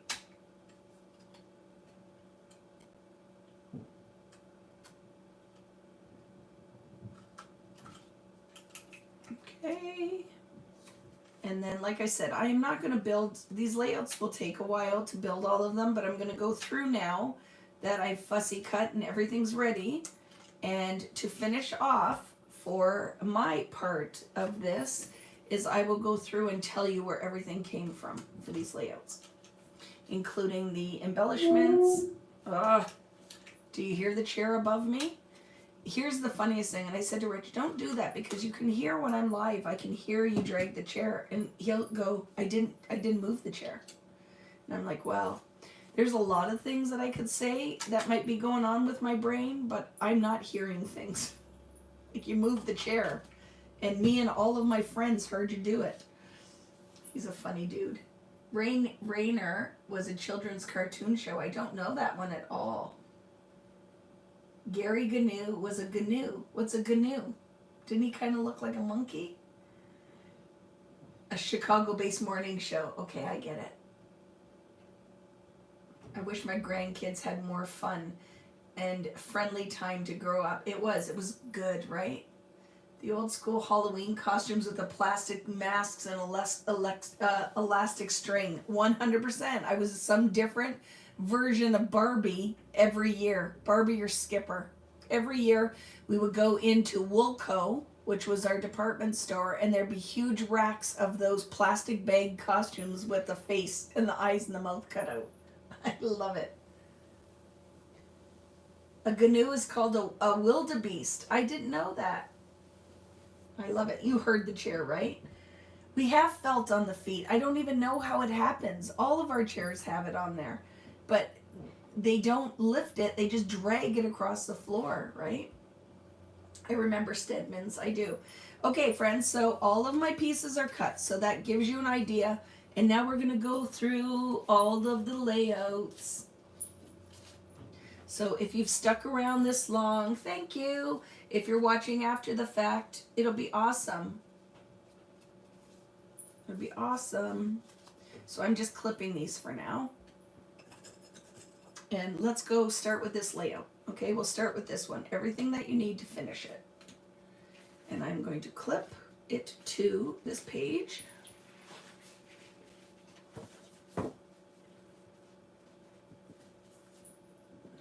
Because here's the whole thing. Like I said, I'm going to do it as a giveaway. But here's the thing is I'm not finishing a whole other set of pages. So that probably won't end up, oh, they're all falling out. End up happening unless the giveaway can just be everything I pre-cut and got ready. Or I'm just going to sell it as the bonus kit. Okay, friends. So for this page, the ephemera pieces out of the 2 ephemera packs. Remember I told you guys that I put them all together. So for this page is this stack here. So if you want to grab your ephemera packs out, if you are so inclined to do this with me, I'm going to tell you all of the things, Lisa. I'll tell you what's popped up, what isn't, and where I found everything. So for this page, all of the mats are flat. All of the mats are flat. Let's grab the other ephemera pieces. Not ephemera, other pieces for this album. Because it could come from any of these things.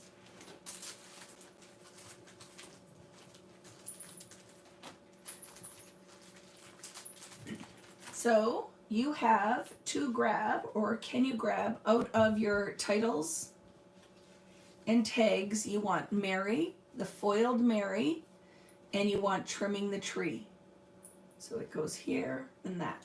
So that is out of the tags and titles ephemera. So the ones that don't have pretty icons in it.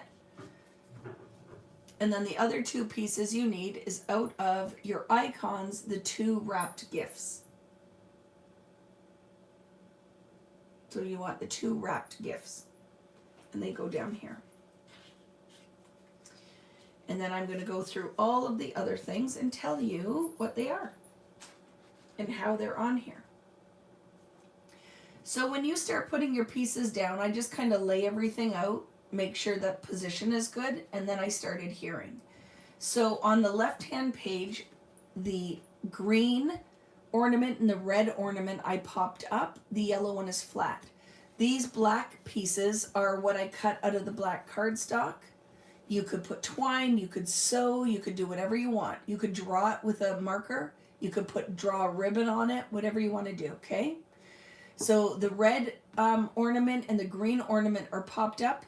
Mary is also popped up on top. So there's pop dots underneath the green, pop dots underneath Mary. Christmas is off of your puffy stickers. So this one here, Christmas. This is what I refer to as puffy stickers, and the other one is puffy titles. Down here is the two gifts. I only popped the top of it, so I adhere flat bottom and then popped up the top of the gifts. Okay? And then this piece here that says Happy Holidays is a sticker, and I put foam dots on the end and stuck the middle down. So foam dots on the end and stuck the middle down. So that's everything on this side of the piece. Pop dots I use are usually the American Crafts ones or Scrapbook Adhesives by 3L. Those are the two I pretty much predominantly use. So they're either these square ones like this or the round or square ones from American Crafts. The American Crafts ones are a little bit thicker, so I will use, and sometimes I'll double pop, right? I'll put two of them here. So the question new here, do you put your layouts in sleeves and albums or just leave textural? I'm worried about things catching. These will all fit in sleeves. They're not that popped up. So yes, 100% put, and I'll show you. You don't have to leave everything flat for it to fit in your album. Some things are too thick and they won't fit. But let me just show you. I just went and actually bought a bunch of albums. So they are thicker, definitely, but I like it. So like, look at, this is super thick. I don't know if you can see with the glare, but it fits in a sleeve, it's fine. But because these are all dimensional, it totally is thick, but it fits. All of my layouts are. But they all fit in my albums, right? I always use foam dots. There is not a page I've ever created that does not have some kind of element that makes it pop up, right? So all of my layouts have it. And this just happened, do you know? I have none of my pages are in albums. I just put these in here. And it makes me so happy, right?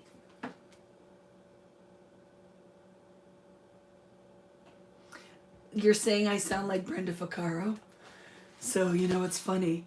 We'll do that at the hairdresser with my friend, my hairdresser, Jerry. We will talk in our Brenda Vaccaro voices. So I'll go, hi, Jerry. And it's a lady. Hi, Jerry, how are you? It's my Brenda Vaccaro voice. So yes, lots of pop dots. I'm not afraid of it. Okay? Not afraid of the pop dots. But isn't that funny? I totally knew what you were talking about with Brenda Vaccaro. Because I know my voice is very scratchy, sorry. See, when I talked in my Brenda Vaccaro voice, it made me choke. But we do. We walk in and go, hi, Jerry, how are you? I'll be like, I'm great, how are you? And we'll do that the whole time we're in there.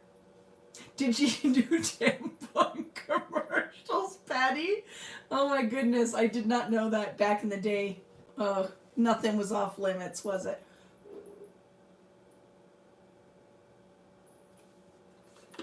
But yes, I do. Tomorrow, if anybody calls me on the phone, you will all laugh at me because my voice will be terrible by tomorrow.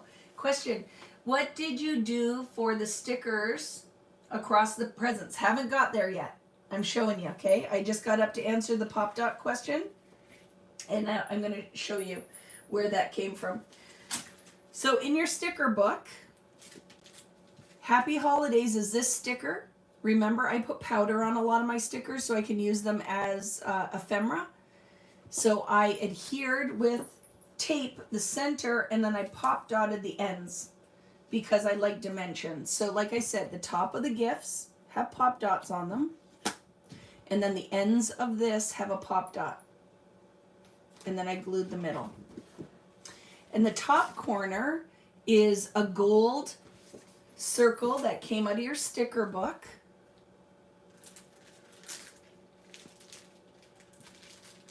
Is this circle. And then in it is a heart out of your chipboard. Is the little red heart. And then my favorite is a printable. So it's on the printable sheet. I cut it out. Okay, so popped up. Everything else is flat. Tops of these are popped up. Ends of the sticker are popped up. The red and the green is popped up. Mary is popped up on top. Christmas comes out of your puffy stickers. On this side, all of these little ones here are out of your sticker book. From that same page I got the circle out of is a gold label. And then I put Happy Time and Jingle Bells. You guys can pick whatever you want for that. Trim the Tree is popped up. So then this little piece is a cheat. Because remember, they're not long enough. They won't go. Those pieces that I cut won't go that long. So I just stuck it underneath. And then this one, I stuck it here, but it actually doesn't come the full length. So Trim the Tree is popped up. The yellow and the turquoise is popped up. Everything else is flat. I put a sticker out of the sticker book that says Deck the Halls, fa la la la la la la la la. And that's everything that's on that page. You can add more if you want to, but that's it. Do I take the backings off the pop dots? I do usually, but when I'm throwing a class together, I just throw them on there, right? Okay. So I think we're straightforward then with that one, right? For the bottom pieces may have come from yesterday, but I think we cut it off again, friends. I think we cut these off of something. One of our base pieces these came off of, I think. But if you can't find them, you can definitely find them in yesterday's, right?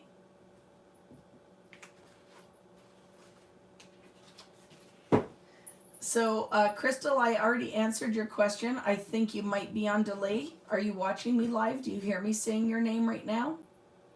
Because I will repeat it, but if you're watching on delayed, then the answer to the pop dot question will come up.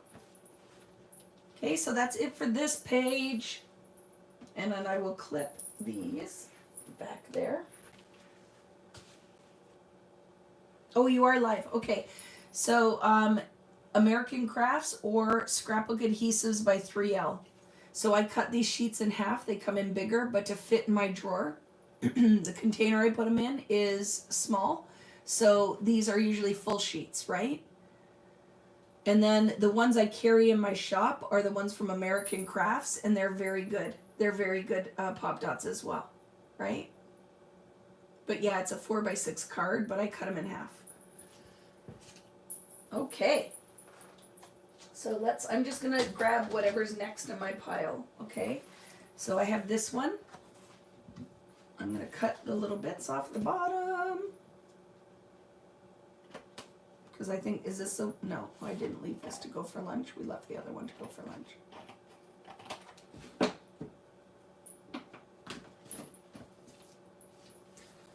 So to complete this layout, I don't know, you guys might have worked a little ahead and done this, but I will just show you the finished page. Oops. The other thing I'm going to tell you as well, that I think is a good tip. Don't trust the adhesive on anything. Even though stickers and thickers have adhesive, except for the foam ones are usually really good, I put either liquid glue from a glue pen or my Connect glue, which I love from Gina K, or tape runner on everything because I find adhesive dries out and all your embellishments fall off, right?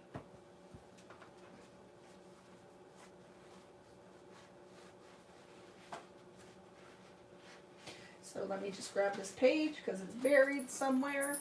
Here it is.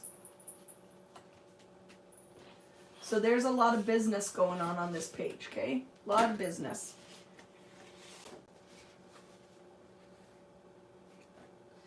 So you have, first off, your big stars out of the chipboard stars. are the two big stars. I added those on here because scale wise they worked really well with this layout. So I grabbed the large green one and the one with the words.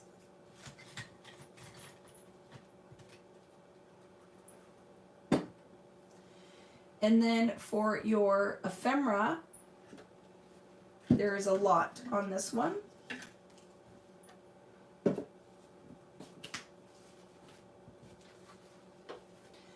In your titles and tags, you need the December calendar, the foiled 25,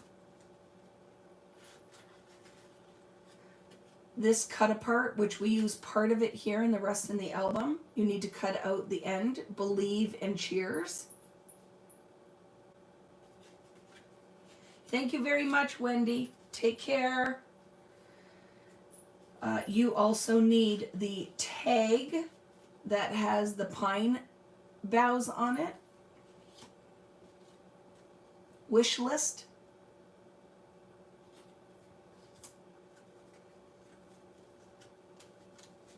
You need the 25th of December foiled.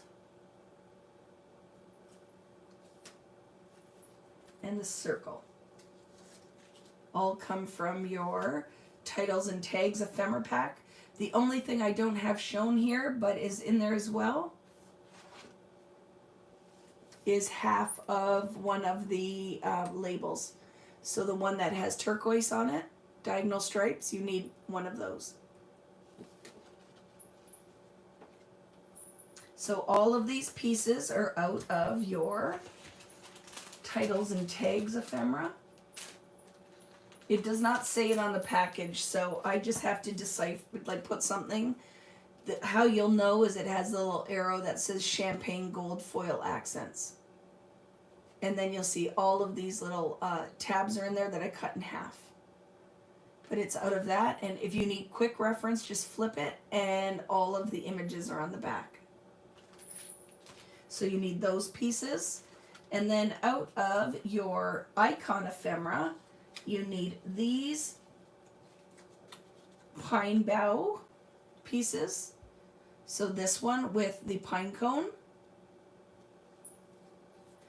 this smaller one with the pine cone, and then just the pine bough. You need those three pieces are out of your icon. And it could be in the top part or it could be in the bottom part.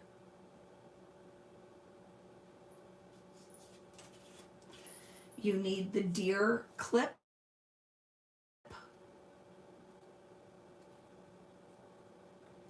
You need the bigger holly leaf. The small bow. And one of my favorite pieces, I could have 50 of these, is the little star bunting. I had a hard time getting that out, could you tell? The little star bunting. So that's the ephemera that you need for this page. There's a lot going on. What's nice is if you haven't embellished your album at all, you pull these pieces out and then you know that there's lots, like everything left is either for album or is extra. There's lots extra, and I'm going to show you something quickly. Because all my stuff is laid out here.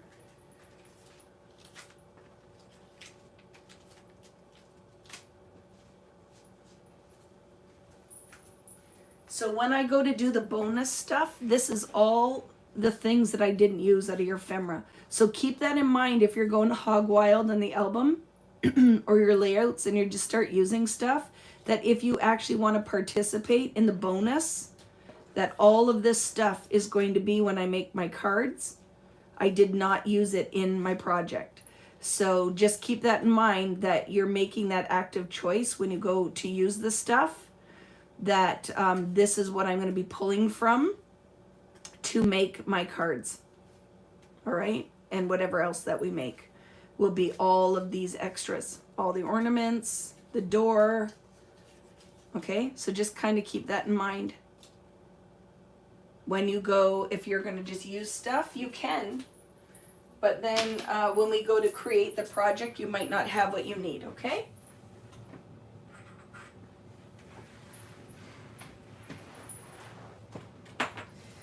So that is all of the ephemera that you need for this, and now I'm going to explain what I did with all of it, okay? And then stickers and the rest of the stuff. But I will clip it back together so I don't lose anything.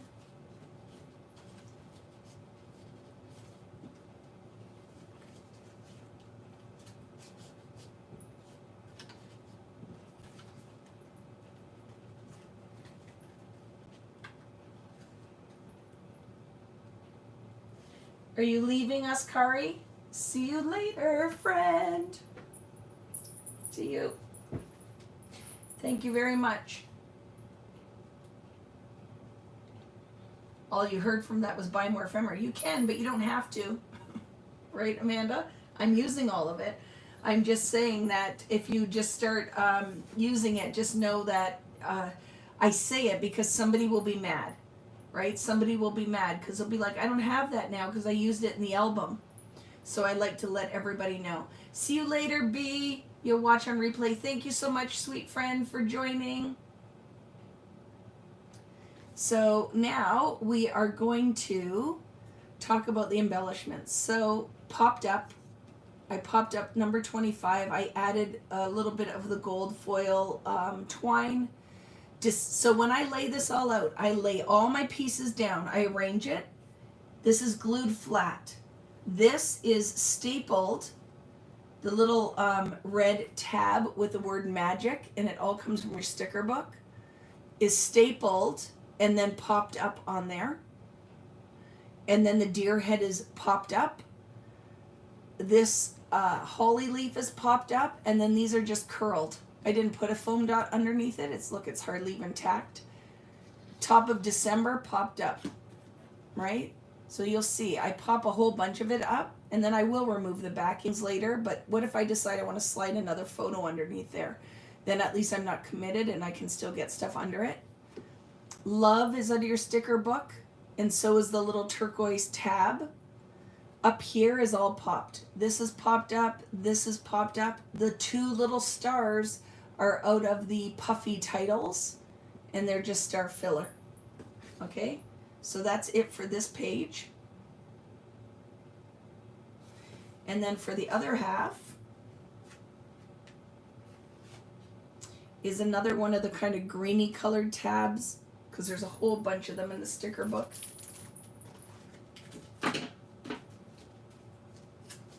Right? You have a whole bunch of them here. And the word is happy. Down here is the circle label popped up. A lot of it, see, it's flat on the bottom, but I'll just pop the top. And then this is popped up. Happiness is out of your puffy stickers, and the star is out of your puffy titles. And then all the layers here, there's a little red striped label, and then my favorite, and a puffy turquoise heart. The tag is popped up, and then the bow is popped on top of it. And then I just adhere the bottom for now of the star in case I want to slide anything under it. And then your ephemera is popped up. This is popped on top of it. And then I curled this with my finger, and then I put pop dots underneath, and then the little banner is glued flat. So hopefully that is helpful.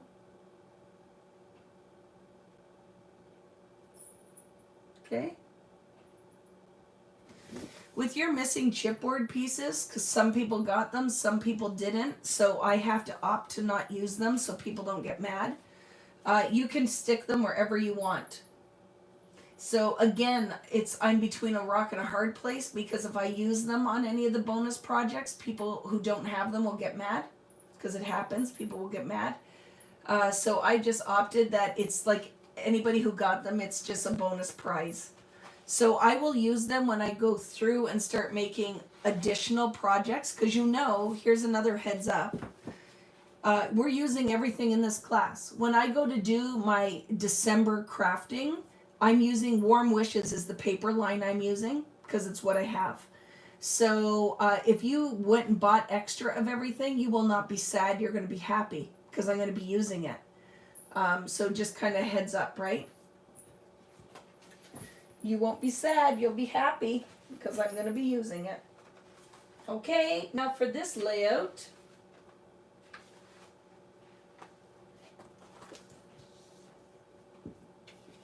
some of you, if you joined me on the kind of bonus thing and I showed you the foiling, any of these could be swapped out for foiled letters and numbers, right? So if you're like, I love the foiling, I foiled, I want to add them, I did red foil, love them, go for it. I love the black, so I am not swapping mine out. I'll use these on something else, but you see what I'm saying? You totally could put all of your foiled numbers on here if you are so inclined. It would look really pretty on here. Totally your choice. But the numbers on this page are all from the printable that I provided, and I punched out with a 1-inch circle punch. So they are all on here. I put all of the stars are flat, the circles are popped up, and then the little stickers flat on there. So the circles are all popped up. Do you notice the top of these are popped up? The top of the green mats are all popped up. The bottom one is flat. So you have your red, pink, red, lined, dark green, and pink-ish colored stars, the smaller ones. Filler, do you see them right here? 1, 2, 3 are yellow stickers out of the sticker book. The words that I opted for, you can pick whatever you want, are friends, so yummy, cheers, Christmas tree, celebrate, and snacks. And that's everything on this page. Okay, I'm hoping you can see it all. And then on this one is the same deal. All of the numbers are popped up, stars are flat. The stickers I used are cozy, laugh, capture, and family. I put this down, but it's not all attached, so I can still stick a photo under it if I'm so inclined. Number 10 is on a big pink heart, not huge, but a bigger pink heart. And then the red bow is popped up. If you look here, the bottom of the wreath is flat, the top has pop dots on it, and then I fed Christmas through it, and all of Christmas is popped up. When I layered this tag on there, I popped up double pop dots in this corner, and then just laid it on top. And then I added top 10, and I overlapped my numbers and put pop dots underneath the O and the E. And then the little holly leaf is popped up. I tucked part of it under and then popped it up. So everything doesn't have to be popped on a flat angle. Some of my things are popped like this, right? I just think it adds interest, and then you don't have 10 million pop dots. Okay, so that is this page. And December up here is out of your puffy stickers. Okay, December. And that is that page.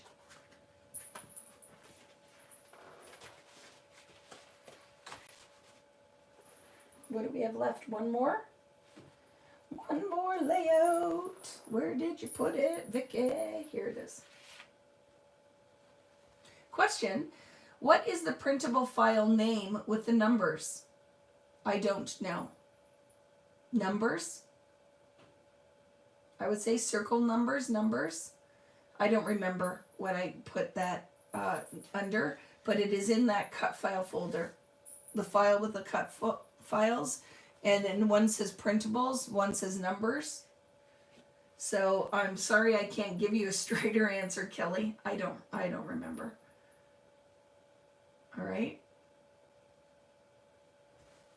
So here, for this page, beautiful site, I cut the bottom off of because I don't want to waste all of that. So you saw it, I don't know, you might have noticed, there was a piece. I cut the bottom off of it so I can use that later. So for a beautiful site, because we cover almost all of it up, look it, I cut half of it off. So I can use that for a label later.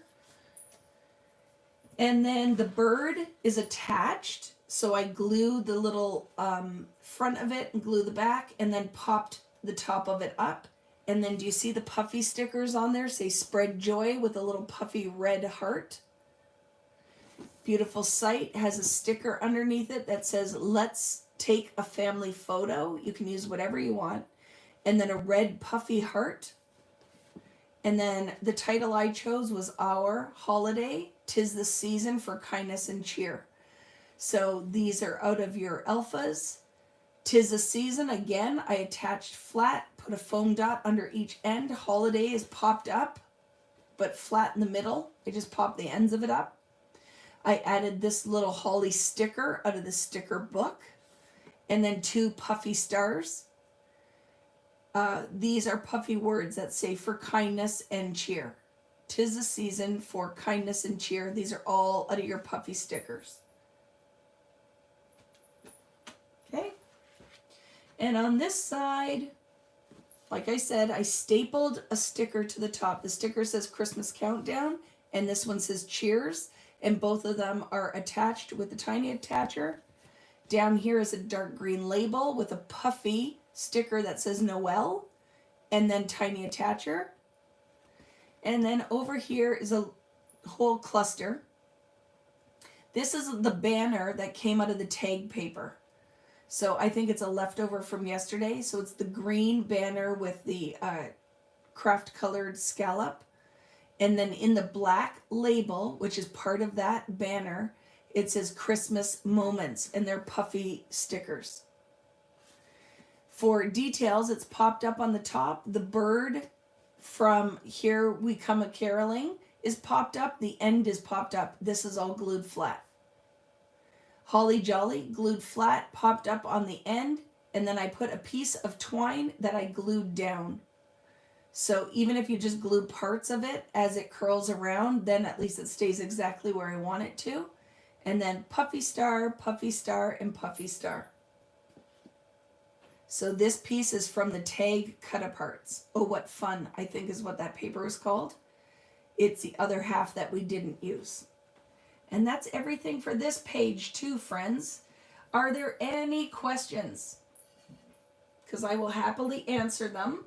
It's 2:30, so right around, right? Did I say this would be about 4 hours? And we're right at 4 hours, right?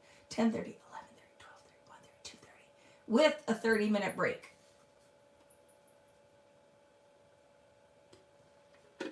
So very good. Very, very good. It's called Numbers. Great. That makes sense, right? I thought it would be called Numbers. Numbers for the numbers.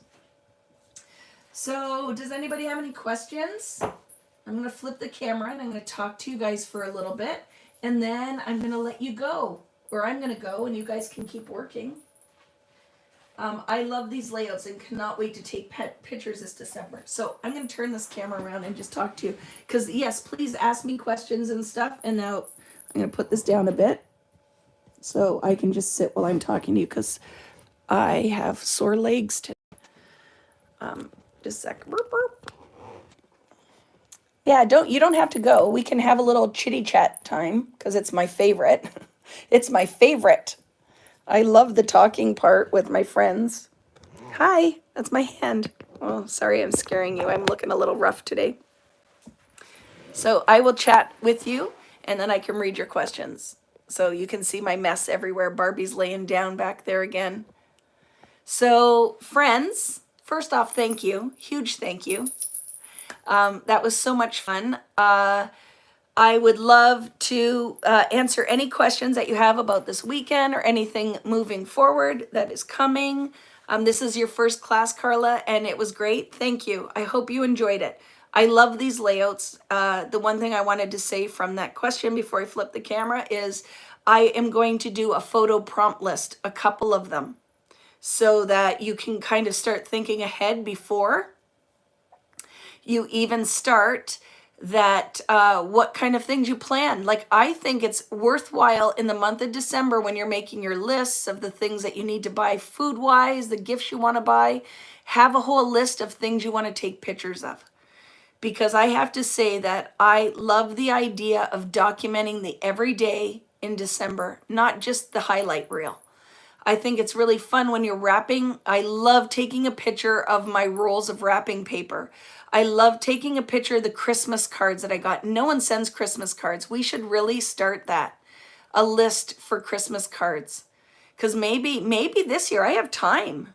I don't know if I can do it, but maybe I could randomly, like anybody who would like a Christmas card from me, I will just do a bin and send out a bunch of them because I love getting them. No one sends me Christmas cards anymore, but I absolutely love getting Christmas cards, right? So I take a picture of my Christmas cards. I take a picture of the recipe, right? Like whatever I'm cooking, from the pieces of that are going into the recipe, a picture of the recipe card, and then what I'm making. So really, it's not hard to fill these albums. You just document all of the things. Document all of the things. Yeah, I'll post it somewhere, but I would love to do that. Because maybe other people in our community, you would like, how do people do that? Do they just do a Christmas card exchange? I think that would be fun. And I think it'd be fun if in your Christmas card, if we all add, because we were talked about this, like our favorite holiday recipe. You send out about 50 cards every year. I love it. Good for you. Good for you. I love that. Flat lays. Yes, I do that too, Natalie. Yes, flat lays of my Christmas stuff, my ornaments. And every year, you guys, if you've been following me for a while, I have reflective ornaments on my tree, and I always take a selfie in the ornament, in my ornaments. It's a fun picture. Even Tim Holtz laughs at that picture and says, "You're a wackadoo." And I say, "Yes, Tim. Yes, I am." I love it. So there's lots of stuff coming. Did I miss any questions? You made cards the other day and just need to send them. That's awesome. That is what my friends and I are doing. Putting recipes in your cards. Is that what you're doing? I love that. This will be my first year to do a December daily, and I've started a list of things that I want to do and document. I love it. I love it. So yes, I will do prompts, and then that can prompt your journaling, prompt what you're documenting. And go to the queen of all things documenting is Ellie Edwards, who I absolutely adore. And she, oh my goodness. And I buy every year. I never end up doing it, but every year I love her embellishments and her stamps with every single one of her December dailies. I love it. What who made serious card making? I'd love to take December off from work to craft full time. I agree with you, right? And I do. I have to figure out, like, I will shut my shop down. That was a mouthful, for part of December because I will need the break, and I don't want to be shipping or anything. So, here to wrap up, friends. So everyone who joined us this weekend, I only ship to Canada and US right now because it's one Vicky. It's all I can wrap my head around. But I will add this week, after I get the store stocked, I will put a discount code up if you guys want to order any of the tools I've been talking about or the bits that I've been talking about adding. And it will be just for a couple of days that you can use that discount code. I'll share the details in the Facebook group. And then don't forget, Fernwood is still there. It's a great, like, I love the lady who was on here yesterday that they said her husband went and bought her that kit for Christmas as we were scrapbooking. I think it's awesome. I love that. There was one of my friends that crafts with us sent me an email, but it was meant for her mother, that's saying, I would love this if sent me and it was random. I'm like, I don't understand what this is. And then she's like, oh my goodness, I'm so sorry. That was meant for my mom so she could Christmas shop for me. And I'm like, hey, have at it. But I was trying to figure out, what is this about, right? So Fernwood is still available. There are a few, if one of your friends, if you're at a crop this weekend and somebody sees the kit that you're making, there are a few, not very many at all now, of the Warm Wishes kits left. And when they're gone, they're gone. But I ended up taking out of my stash and made a few extras. Could we international use the code for the workshop access? Yes, yes, yes, you can. So yes, you can for anything that is not physical product. And I'll get to the point, right? I asked you for a Cozumel cropping cruise for Christmas. Oh, is that what you did? I love it. I love it. But here's the other thing, because we're chatting now. So for the cruises, I want to give you an idea of how that works. Why I love the cruises, that you guys go to crops and think of the amount of money you spend to go on a crop weekend. The one to out of Texas, you have to get there. So obviously there's flight included, but a lot of you guys fly or travel to go to your crops. I believe like for that cruising crop, it's under $1,000 for that, depending obviously on which room you rent or you book. But think about it, that's all your food, your entertainment, and your cropping. So when we go on a cruise, I always say it's a cruise and a vacation. So you can bring your husband if you're so inclined, or friends that don't crop, and they get in on the group rate. So they still get our rate. They just don't pay for the cropping portion. It's an add-on, right? It's an add-on to the cruise costs. So in the past, I've had like families of 8 come and only 1 or 2 of them are cropping. But they totally get it. It benefits all of us. The more people that come, the better our group rate is. So I'm always like, I don't care. 100 people could book underneath the Vicky Boutin cruise and only 40 of them are cropping. I'm totally fine with that because that totally helps our group rate. So I'm like, have at it. Invite your whole family, book the cruise, and 1 of you crop, or 2 of you and your sister-in-law, or you and your daughter. But the cruising, why I love it is that we only crop at days at sea. So when we are at a port, we're all off enjoying that. You can go in the crop rooms available, but I'm only in there to teach classes at days at sea. I have some people that come as singles, and like, yes, you are definitely welcome to eat dinner at our table, and you will find this is community. When we cruise, we're still a community. Some people want nothing to do with us. They cruise, they hardly talk in the crop room, and we never see them, and that's totally fine. I'm like, you do whatever makes you happy. Some are with me all the time. I'll say, hey, I'm going dancing tonight. I'm going to do karaoke. I'm going to do this. You're welcome to join me, because I don't do it as a family cruise and I only see you in the crop room. I do it as literally a Vicky Boutin experience. You can hang out with me as much as you like. And Rich comes on a lot of them with us, so we have fun. So it is out of Galveston, is the one in October. And then the other one is out of England, out of Southampton, which is really cool because I'm going to do Brighton for a day. And then like I'll go into England. I'll spend extra time. Like I'll send Rich home. Bye, honey. Put him in the car, send him on his way. And then I'm going to do London for a week by myself. And I'll go see Shamel and we'll get together. And I have lots of friends now in England that I'll make arrangements for. Like, who wants to come shopping with me today? Or who wants to meet me for lunch? Because it's how I roll. I make friends everywhere I go, right? No, Adam, you have to make a plan to meet me in London. That's what has to happen. You need to make a plan to meet me in London. And then we need to find all of the most Instagrammable, amazing things to go see, do, and experience. Because that's how I travel. All of the most fun things to do. I plan it. I do a whole Pinterest board and we do that. And then, and I'm not lying, I will be there for a week.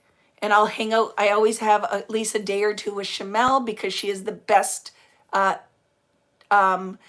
tour guide because she did it as a living. We go to museums, do that. I'm going to that restaurant that all the different rooms are a different color, like the pink room. I forget what that's called, but Shamel already said we'll book it like 6 months in advance so we can do that. And all of the toilets, the bathrooms are pods. So you go into a pod. So I totally need to do that. And yes, I think the Robins, right? The Robins, are you doing the cruise? Oh my goodness. So I'm not going to lie. I do like to have my drinks and dancing in the evening. I have lots of friends that come that do not drink that still hang out with me. And they're totally fine with that. But I go dancing in the night. I love to dance. So when we do the cruises, I tell everybody, if like when we're on that one and we get off at Cozumel, I'll say to everybody, I'm going to do this off-roading tour in the dune buggies. Anybody wants to come, let me know. If there's enough of us, we might be able to book private tours on those things, right? And get a good deal where it's literally just us.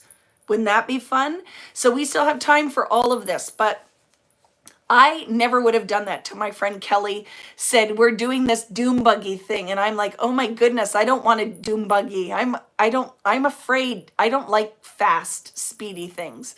But we went on it and it was the best day of my life. Rich and I, and then I learned my husband's crazy. He's trying to go up the hills really fast. And I'm like, just because there's roll bars on here doesn't mean we should test them. So I want to book all of those kind of things. But yes, thank you, Nat. It's Cruise and Crop. The ladies are away. I don't know if anybody is doing it. They're on a cruise this week, but they will help you. And I'm telling you, what's nice is you can budget. For all of the cruises, they let you pay. You have to pay your deposit that holds your spot, which is a couple hundred, right, ladies who've done it or guys?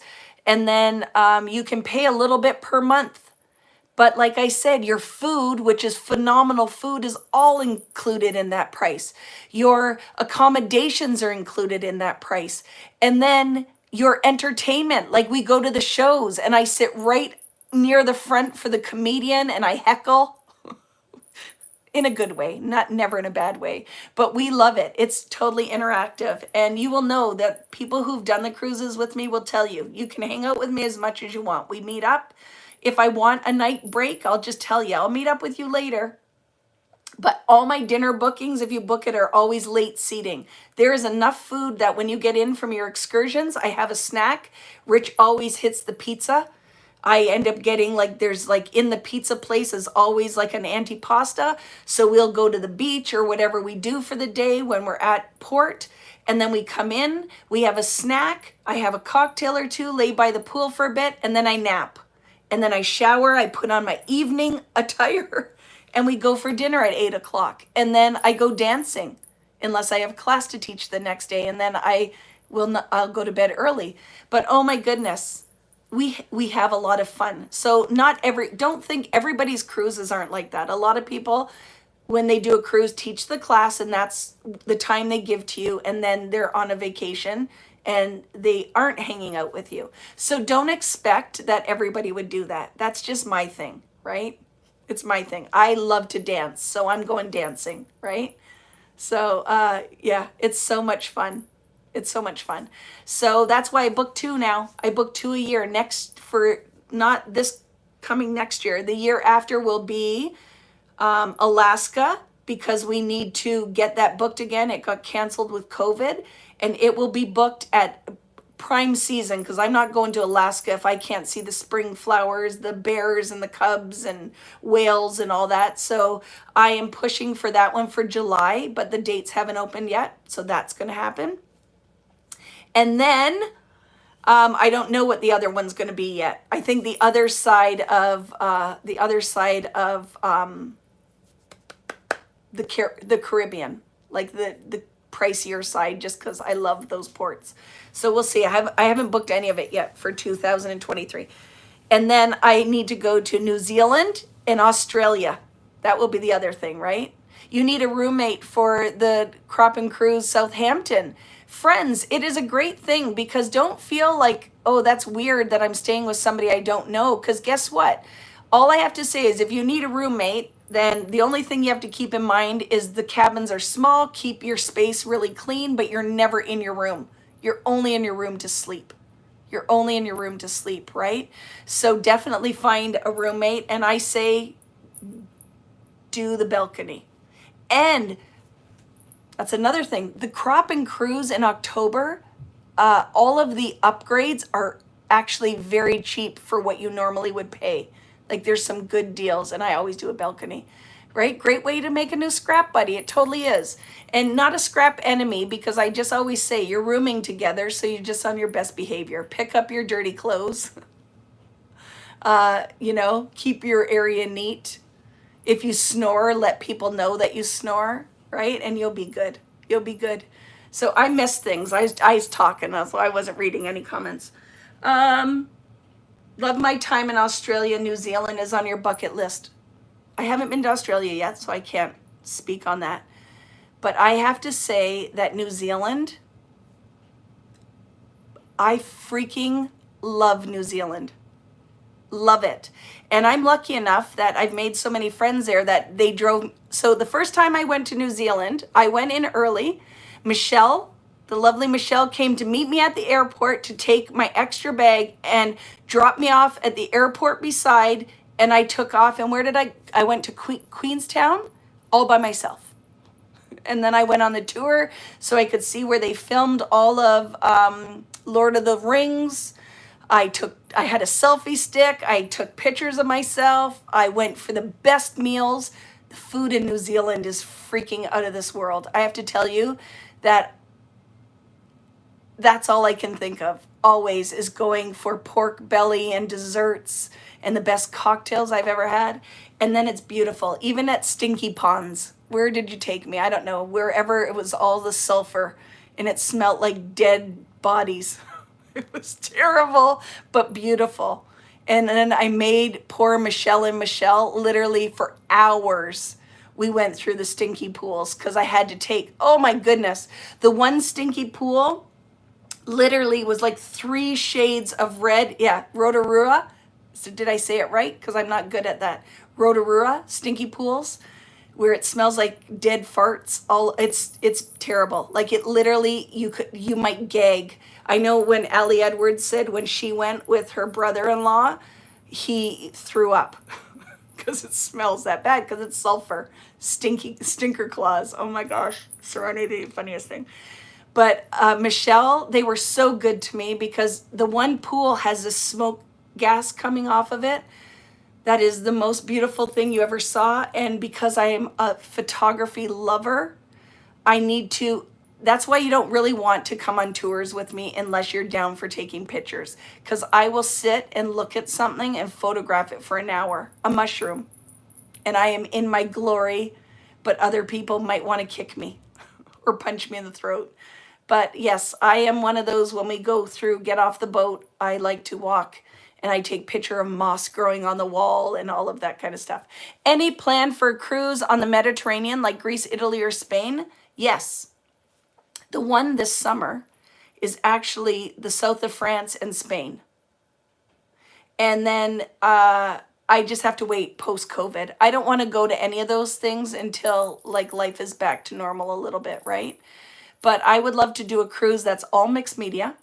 I would love to do a cruise that is majorly photography based, which the European ones are. I make those photo based, but not for the Caribbean ones so much. Any tips about picture sizes? Yes, I'm going to be talking to you about that in the Facebook group. But picture sizes for me is download the app called Print2, T-O size. And you can drop anything in and print off your phone. Again, all of those photos are if you've taken them with your phone, because it's phone photography, the apps to use, but I love that app. Okay, friends, I don't know, is there anything else? Oh my goodness, the Fountain of Youth in Florida smells like rotten eggs. It's sulfur. It is. It is the worst smell ever, but it was the most amazing place I'd ever visited. Definitely need to do your next photography class before a cruise. Yes, Kelly. Did you do the other one with me, the first one? It was good. I'm telling you, I teach you a lot. Like I spent a lot of time and all of those videos were recorded.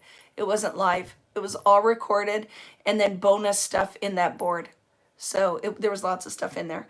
But now it's almost 3 o'clock. If you have any question that I missed, let me know right now because I'm reading it and I will answer it. Otherwise, I'm wrapping it up because I am exhausted. I don't know if you can see it. My eyes are closing. I'm done. Done, but in the best way. This is the best form of exhaustion ever. I hope that you guys really enjoyed this weekend. I hope that you feel like it was good value for what you paid. Know that there will be more. I will add it on the Facebook group. I am 100% taking tomorrow off. Natalie, thank you so much. She is a rock star. Thank you. It would be very hard for me to do this without her help.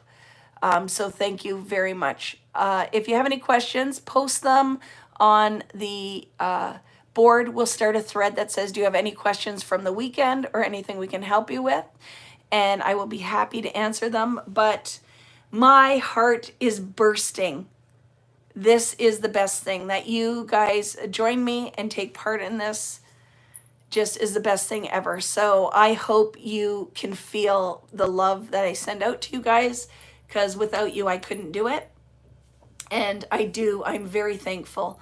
for everything that you put into these weekends, to my Facebook Lives, to my signing up for my newsletter, to shopping in my store, all of the things. Thank you so much. To bringing your friends, because we always want new people in our community. Thank you again to Michelle and Natalie in New Zealand and Australia for bringing the Vicky Boutin experience to my peeps in other countries. Thank you so much. And have an amazing rest of your weekend or a great week for whatever time zone you're in. And like I said, if you need anything, you know where to find me. And gracias, chicas, for all of my Spanish friends. I see that my some of my Puerto Rican contingent is here. You know I love you guys so much. And that trip I'm planning, just so you know. Nilmi doesn't know it yet, but she's going to have a house guest, maybe around my birthday. So maybe in April. I feel like I need to come. So I will be making that plan. So I will let you guys know ahead of time so you can take a day off. And let's go to that beach. Let's go to Rincon, wherever. And you can teach me Spanish. We're going to do the thing. So I'll let you guys know. But thank you so much, friends. I love you all. Have a wonderful rest of the day. If you have any questions, you know where to find me. And oh, maybe I'll be host guest all over, right? Mary Rose? I'll come stay with you guys later and your famous husband. But we'll see you guys later. Thank you so much. Take care. We'll talk later.